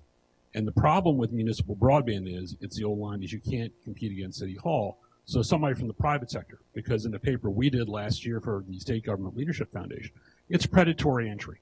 Okay, for the case of Chattanooga, not only did they get subsidized by EPB, but they also got a subsidized by the BTOP fund. Okay, so it wasn't just from other Tennesseans; it was from people who live in, Montgomery County, Maryland, or Montgomery County, Philadelphia, Pennsylvania, excuse me, who were subsidizing. Now, I think there's an issue with that. So at the end of the day, I'd like to know what your thought is about this notion of fighting City Hall with the private sector. The D.C. Circuit came out with a case last year that said that that actually violates due process. The government cannot be both regulator and competitor. And I think that's the problem that we're talking about that nobody's addressing with municipal broadband. Your argument is essentially that, well, what's the cost of doing nothing? But to be blunt, when one is talking about, economic development, it's like crack to a local mayor. Let's build a fountain, let's build a sports stadium. So how do you rectify that? Because at some day we're not talking about where nobody else wants to go. We're talking about crowding at an equilibrium, which means somebody in the private sector is going to go bust. But generally, though, the cities aren't the regulator. Cities have very little power to regulate. But your competition argument sort of makes sense until you think that Paris has 6 providers. Philadelphia has 2. Or what's the difference? My guess is it's because in Paris you can piggyback onto a telecom. So you're advocating local loop unbundling again. You're arguing rate regulation, local loop unbundling. Tell me why this industry should be different than the energy industry and water. Anybody give me a good argument? Actually, it's, if you will, there's a paper. This is, as every academic will say, I have a paper on this. As do we. And as a former FERC attorney, I can give you a long dissertation on that. But just give me the the debate answer. Because They're economics, monopolies. there They're is regulated clearly- monopolies. Well, yeah, places it it doesn't works- make sense to build 2 transmission lines. We can barely build 1. So the places this works well is where the transport infrastructure is already built out. It's not changing. The product is a commodity like water, natural gas. It's very easy to determine what prices and products are. And that, in fact, what we've seen historically is telephone used to be more like that. Broadband is much less like that. And when you've actually run the numbers, the reason the prices are the way they are in France is because they're all reselling the same facility through regulated access to it. There's the old France Telecom network. That keeps prices down, but their investment's 2.5 times lower than ours. And the flip side of this is the numbers you make on that you showed up there are accurate, but the funny thing is Americans use about twice as much broadband as what the French do. And so the prices are naturally going to be higher, but the answer is they don't use it as much because they don't actually get the kind of service that we do. And I still remember, I won't out my friend, but there's a friend of mine who is very tied to sort of the advocates the other way, and she came back from doing a PhD in England. She says, I'll never complain about broadband prices again because I couldn't get 50 meg service at any price in Oxford. And in where? Oxford, Oxford, England.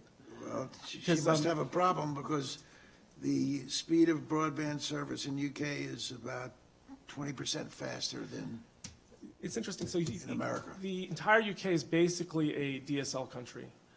They've got cable in about half the country. The rest of it is all old phone lines. And it depends. There's different speeds you measure, and there's different ways to measure it. But the general things, whether it's looking at Cisco or Akamai, it's about 6 to 10 meg. And it's very interesting. But I still haven't heard a good answer of why we regulate water and energy and we don't regulate internet access. What's the difference? Someone said it's not as creative. Well, gosh, the energy market is booming with new inventions and new sources of energy, algae, wind, solar, all these new things that are cropping up. You can take methane from cows, and the cows give off in the digestive process and make energy out of it. I mean, what's the difference?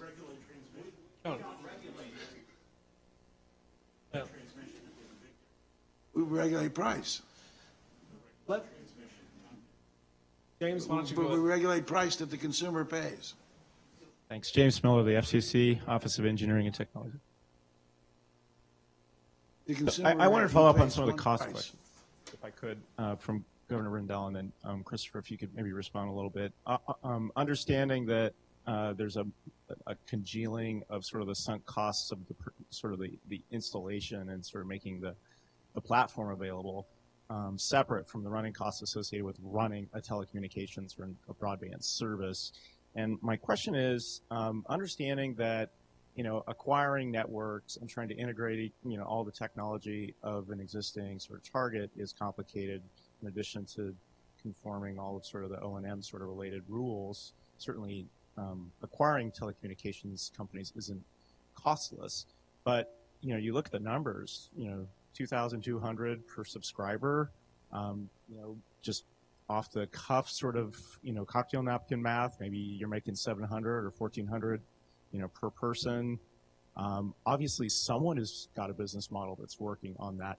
Why isn't this maybe an interesting sort of topic of, there's an infrastructure development, maybe it gets, running for a while, and then someone that actually wants to take over the operating and maintenance of those networks steps in with maybe more ability to bring those costs down per subscriber. And then maybe we're looking at a 50-year investment, just like we would have rural electrification in the 30s or something. Well, the 2,200 number per household actually is a pretty lousy number.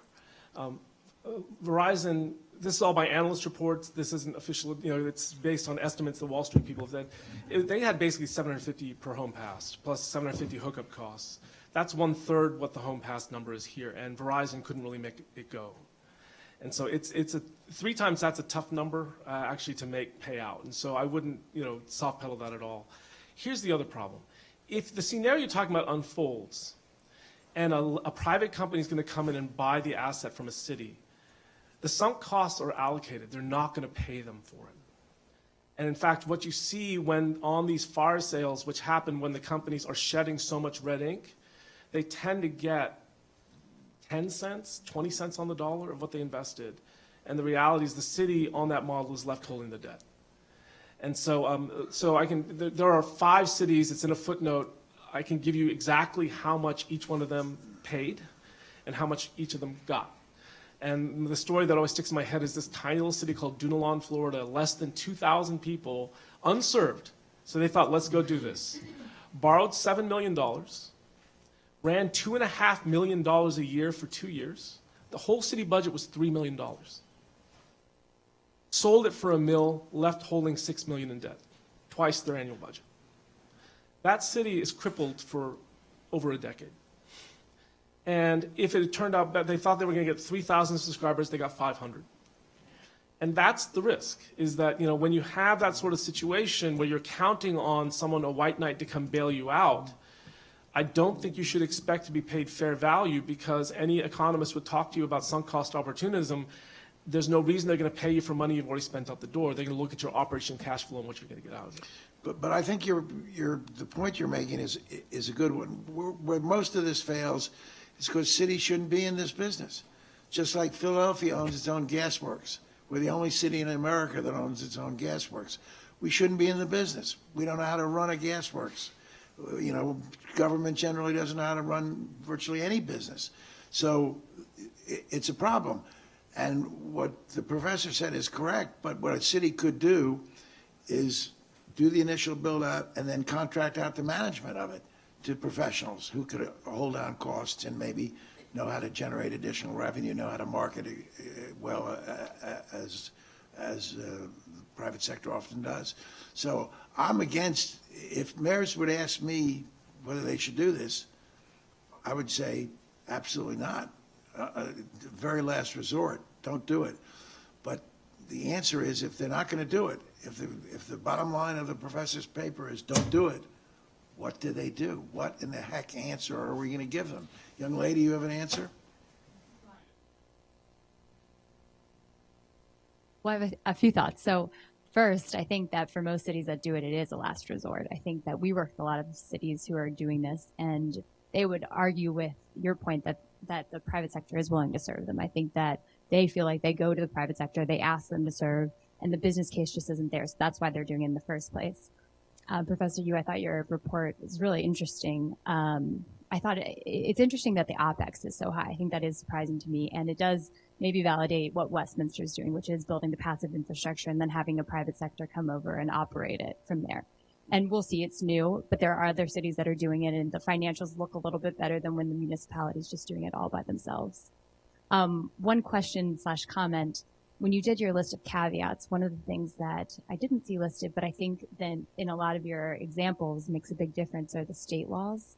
So in a lot of states, so 20 states have restrictions on municipal broadband, and they range from all-out prohibitions to restrictions that could make the financial viability much different. So for in some states, cities are only allowed to provide broadband internet access services, and they're not able to provide television services or telephone services.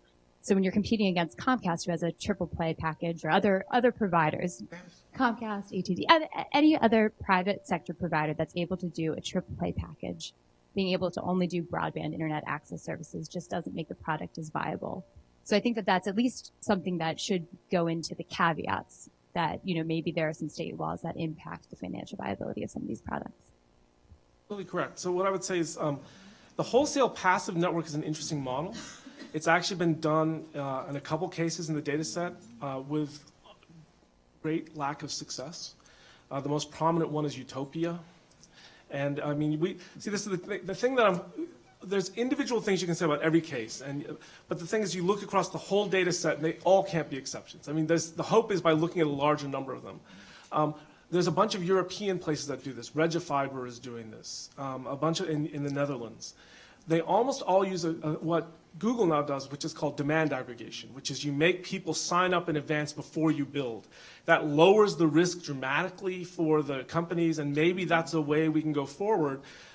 We used to call that redlining. And this is the tension. This is one of the things that I think Google Fiber has changed the focus. So yes, what can a city do? If it were a greenfield city which wasn't getting service and there's no business case, that's the case I'm the most sympathetic to. A large number of these cases were already served. And that is it makes the proposition much riskier. Second is, the whole BDAC goal is to try to find ways to take things that used to be seen as adversarial and think about them as cooperative, and to try to find ways to lower those barriers, because I think what we may be at an impasse is that the part of the business case that is so problematic is the 18 to 24-month licensing period. Is that if we can start to lubricate some of those things, some of those marginal cases will pop on. Will it solve all of them? No. But if we wait for the perfect solution, we will be waiting forever, which is the governor's nightmare. The question is on a tactical basis, can we find interventions that solve this problem, this problem, this problem? And frankly, for the last X% of the U.S., it's just going to be very, very hard. I mean, no one's really got those answers. But right now, to me, the place to work is the place where we actually have some leverage in solving some of the problems. And I would just add one caveat to the caveat. And that is the places that the professor says were already served.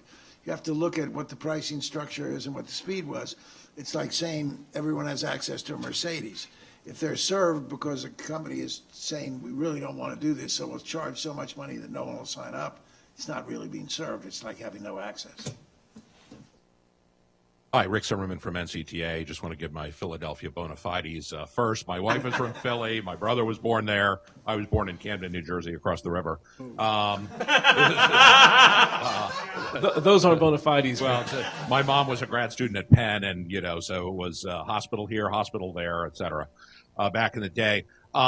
Just on that last point first, I just want to point out that most national broadband providers or major broadband providers have nationwide pricing, if you will. So I don't think there are places where, prices are so high. I do have to question the building where something already exists with the idea that the government should get into the business to bring prices down. That's not the core function of government. It's sidewalks, it's police. I mean, I hate to be telling the former mayor and governor the core function, but how's the airline industry doing? And bring prices down. How's the American airline industry doing? It doesn't make sense to get in and compete. How's the American airline But that industry actually doing? let me segue to my actual question / point question, which is Frank said, and Christopher, you've also mentioned Google Fiber, which really has broken things open. And now we have gigabit deployments coming across the country. Just yesterday, Mediacom, which is maybe the 6th or 7th largest cable operator, announced a rollout of gigabit broadband to 275 small and medium-sized cities in Illinois. They previously have blanketed the state of Iowa with gigabit broadband. Comcast has its own gigabit deployments. Cox has Gigablast rolling out all over the place. Midco in North Dakota, South Dakota, and part of Minnesota they were going to roll out something called Gigabit Frontier until Frontier Communications complained about the name.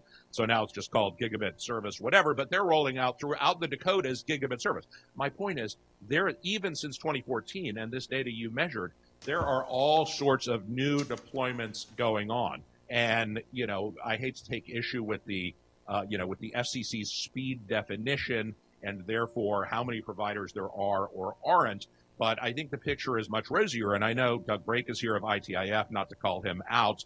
And Christopher, you yourself, as the good host, haven't wanted to really take on the governor on these international speed comparisons and what's so erroneous about them as a basis for making policy. But maybe offline you can do that. But I do just want to say that I think we need to take these new deployments into account, and would be interested how communities are going to do that going forward. I'm sorry I quoted a reprehensible source like the FCC. So, Rick. So Rick.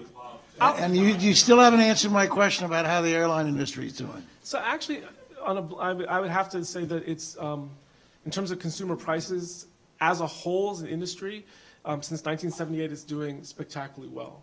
I mean, There's three of them that are left. I understand. So the hard part about this is there are certain pairwise routes, Philadelphia to Pittsburgh being among the most notorious, which are problematic. I mean, the prices are extremely high, cost about $1,000. But we went from 14 to 3, and we lost a boatload of jobs, But if you look at the routes across the country, prices are down. And my favorite route, I actually flew what was once the most expensive route in the U.S., which was Boston to Philly before there was competition. It cost me $1,000 once.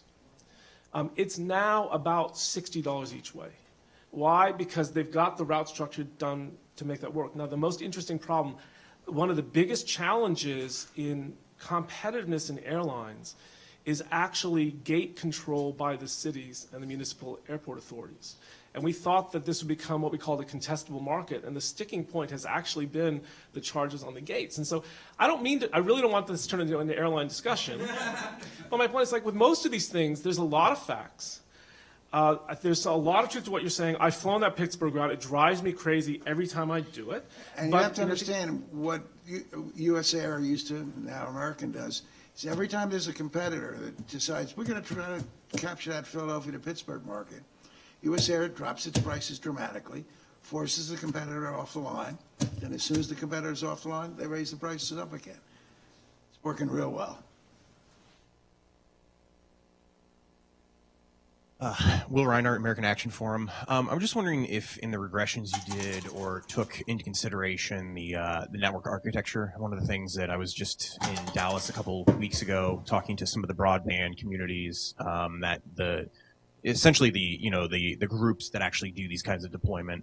One of the things I've noticed in talking to a number of the people who are actually doing the deployments themselves at the municipal level, one of the guys from Rawls County, Missouri, which is kind of a more recent development, is that he specifically said, don't do head-in infrastructure, don't include the head-in at all. And then he also talked extensively about the difference between Ethernet versus GPON. I'm just wondering if you have any sense of what the network architecture actually, if it matters in the cost deployment, if that was taken in consideration, and if you see at least now more trends away from building everything within the network and trying to get some of those elements outside of the network and to basically just lease that access. So it's an interesting question. So almost all of these are GPON deployments because they're all classic fiber deployments. The Ethernet experiment is a really interesting one. And this is an example of how we need to be thinking really outside the box. One of the things that strikes me, though, is whether you allocate, you're saying don't allocate the head-ends or don't build a head-end at all. Don't build a head-end. Yeah. So this is the over-the-top model where you don't do video. The problem with the conventional understanding in the business is if you don't do video, you won't pay out your network. I mean, the problem is you need to be able to put a value proposition in front of customers, and everyone I know believes that you have to be selling video or else you'll never make it. And so this is the problem with the triple play question that I didn't fully answer before. I understand that that's a problem, but this is actually why the primary reason Google's struggling has actually nothing to do with the network.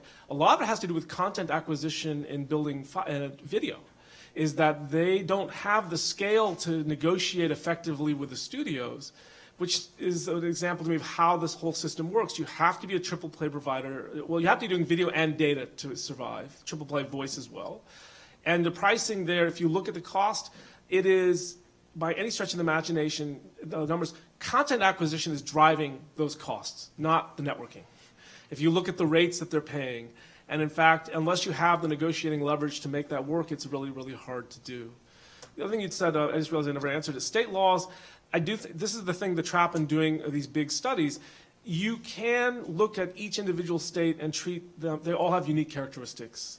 The thing we have to do is find common things and common threads across them, because the funny thing is, two of the examples in the study, Wilson, North Carolina, and Chattanooga, Tennessee, are in states that ban broad fiber, but they're grandfathered in, and there's all these funny things that we go around them.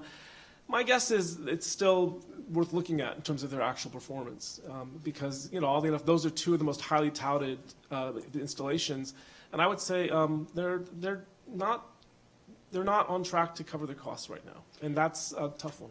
I'll throw in there, regardless of what kind of technology we're talking about, the cost here is in the labor, and that doesn't go down. So you have guys in trucks and digging trenches and running fiber and so forth. That's a vast majority of the cost. So whether it's a different type of architecture really isn't going to make that much of a difference. It'll make more of a difference on the throughput and then maybe the ongoing cost. But the bulk of the initial cost is going to be in the labor. And on the video side, smaller I understand about having a triple play bundle and how that makes it more attractive. I would argue that would make it even worse for municipality. Professor Yu's point, the content costs for Comcast, okay, the largest provider out there, were up double-digit percentages last year. And they have the most scale in the industry in AT&T. Most small providers will tell you they don't make money on video, and they're trying to get out of it. In fact, I've got some of the companies that I follow that they're starting leading with data first. Hey, you want Netflix and data? Great. Let's drop our video product. And so I think that's even, over time, that's the direction it's going to head. But this is the critical difference between overbuilding an existing installation and a new one. If you've got an existing provider, you have to be able to provide a better level of service and charge them more for it to justify the upgrade. Because if you have a baseline level of service and you're going to invest in doing something higher than that, someone has to be willing to pay more than what they're getting on the low bandwidth and have to deliver value for it, or it has to be done with public money.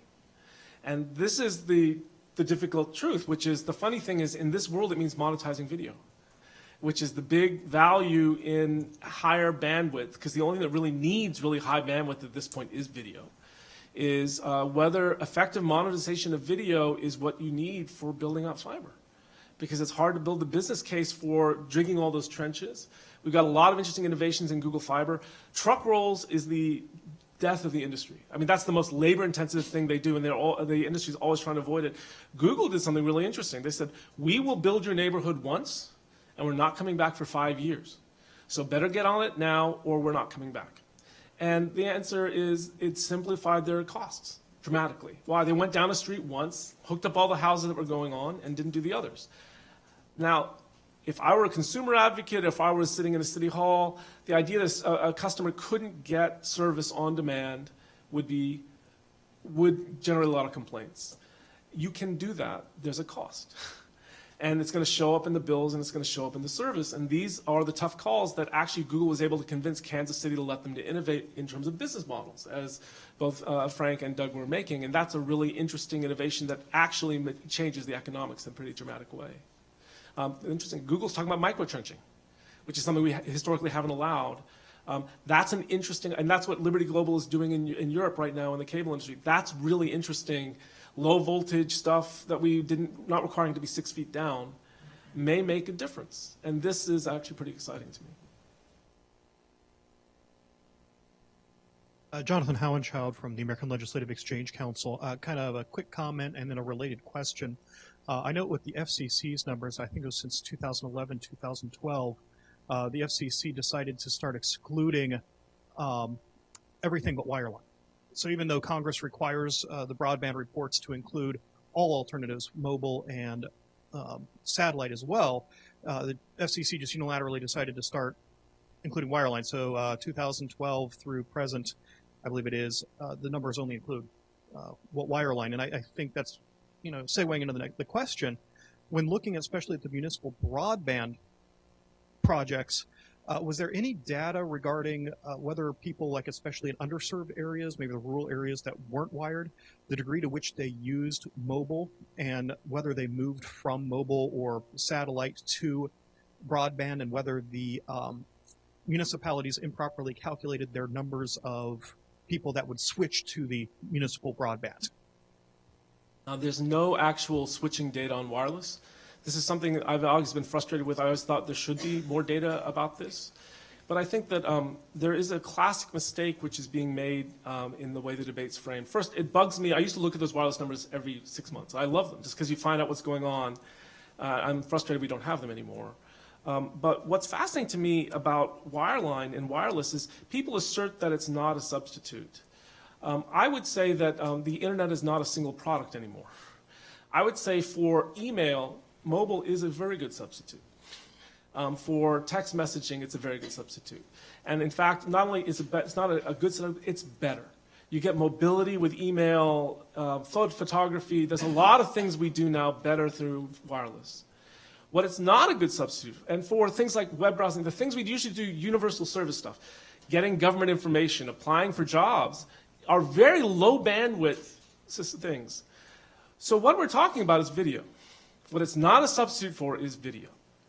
And the question is it a policy commitment that we should be using effectively universal service or that type of funding to fund video connectivity?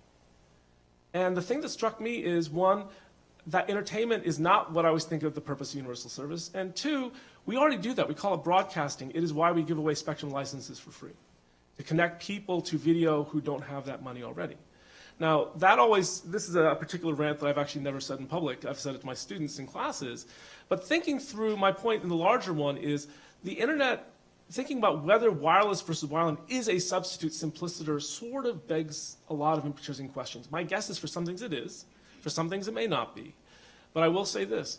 Europe, they're starting to include wireless and wireline, mobile and fixed internet in the same product market for regulatory purposes. Austria's the first one. They have 24%, I think. It's 2 years old data. I have to go back and look. Wireless only households. And they think there's wireless to wireline substitution in broadband.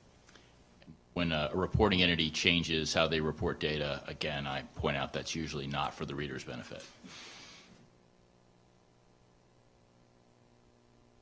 All right. Anyway, I saw another hand before I leave it. Go ahead. One more question. And at this point, I will say, unless there's other questions, you may have the honor of the last. Hi, Nick Degani again from FCC. So just a question you said earlier, Professor Yu, about the cost of video. With the move towards over-the-top and the increasing move towards bundled packages of over-the-top services like Sling, or Sling TV, I should say, do you see that as a new opportunity for entry into the broadband marketplace? Because if video becomes less important and is right now a cash loser for some, does that mean that there may be opportunities for those cord cutters or cord nevers to purchase service from new competitive ISPs or others? I think the answer is we'll see.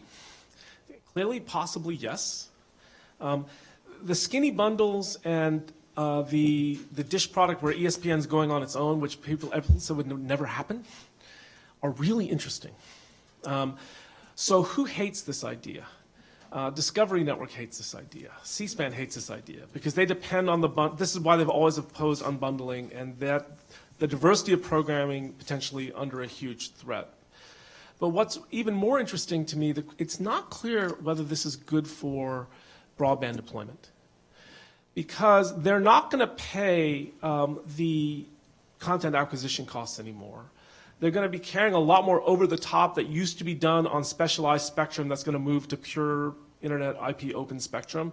They're not going to be able to do the sort of separate channels for specialized services that we currently do with video if it's true over the top.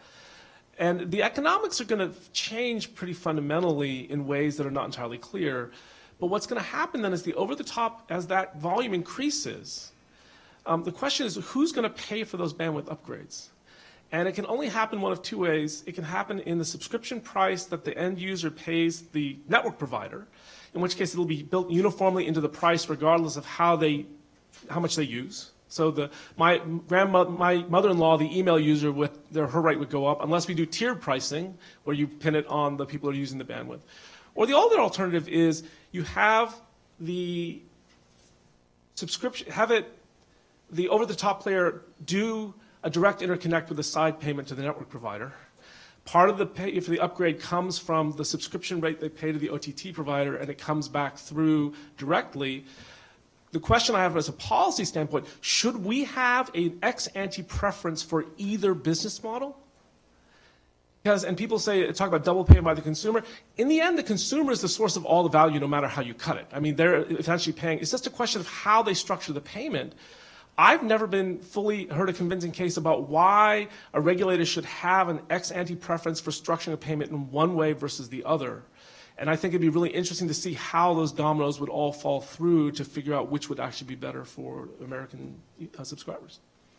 From my perspective, I'm not sure how much it incents new network investment, but it certainly shifts the power back to providers that don't have a large established linear video platform. Suddenly, if it's moving over the top, it's just a matter of what you can do with the broadband perspective, and that widens the playing field a bit. So it sort of does, but it definitely increases the competition. And to me, the takeaway on a lot of this is one of the things that disturbs me is people try to make things seem really simple. They're not. Anyone who does this business knows they're not, and that in fact, the cases, I think everyone tries to, particularly for DC policy audiences, try to get very simple policy inferences. And if it were that easy, Governor Rendell would just have a very clear, easy answer for a lot of these things, and we'd have models, and those problems solve themselves. I think what we're having here is a lot of uncertainty and a lot of opportunity. But as you know, most opportunities don't pan out.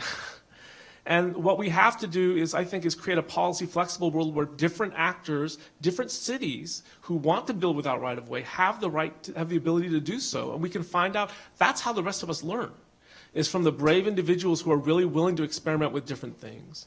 But I do think we need to learn and to get hard looks at data. And as Frank keeps saying, I do always wonder when you don't see the data, it's often because someone doesn't want you to see something. And so taking a hard look at the data that exists, I think, is something that we as academics can contribute to this. And I hope that with the program that we've done today and the paper we did today, that Tim and I are releasing today, will be the start of a helpful conversation in terms of moving this forward. And I'd like to thank all of you for joining us here, and please join me in thanking Governor Rendell, Frank, and Doug and Extension.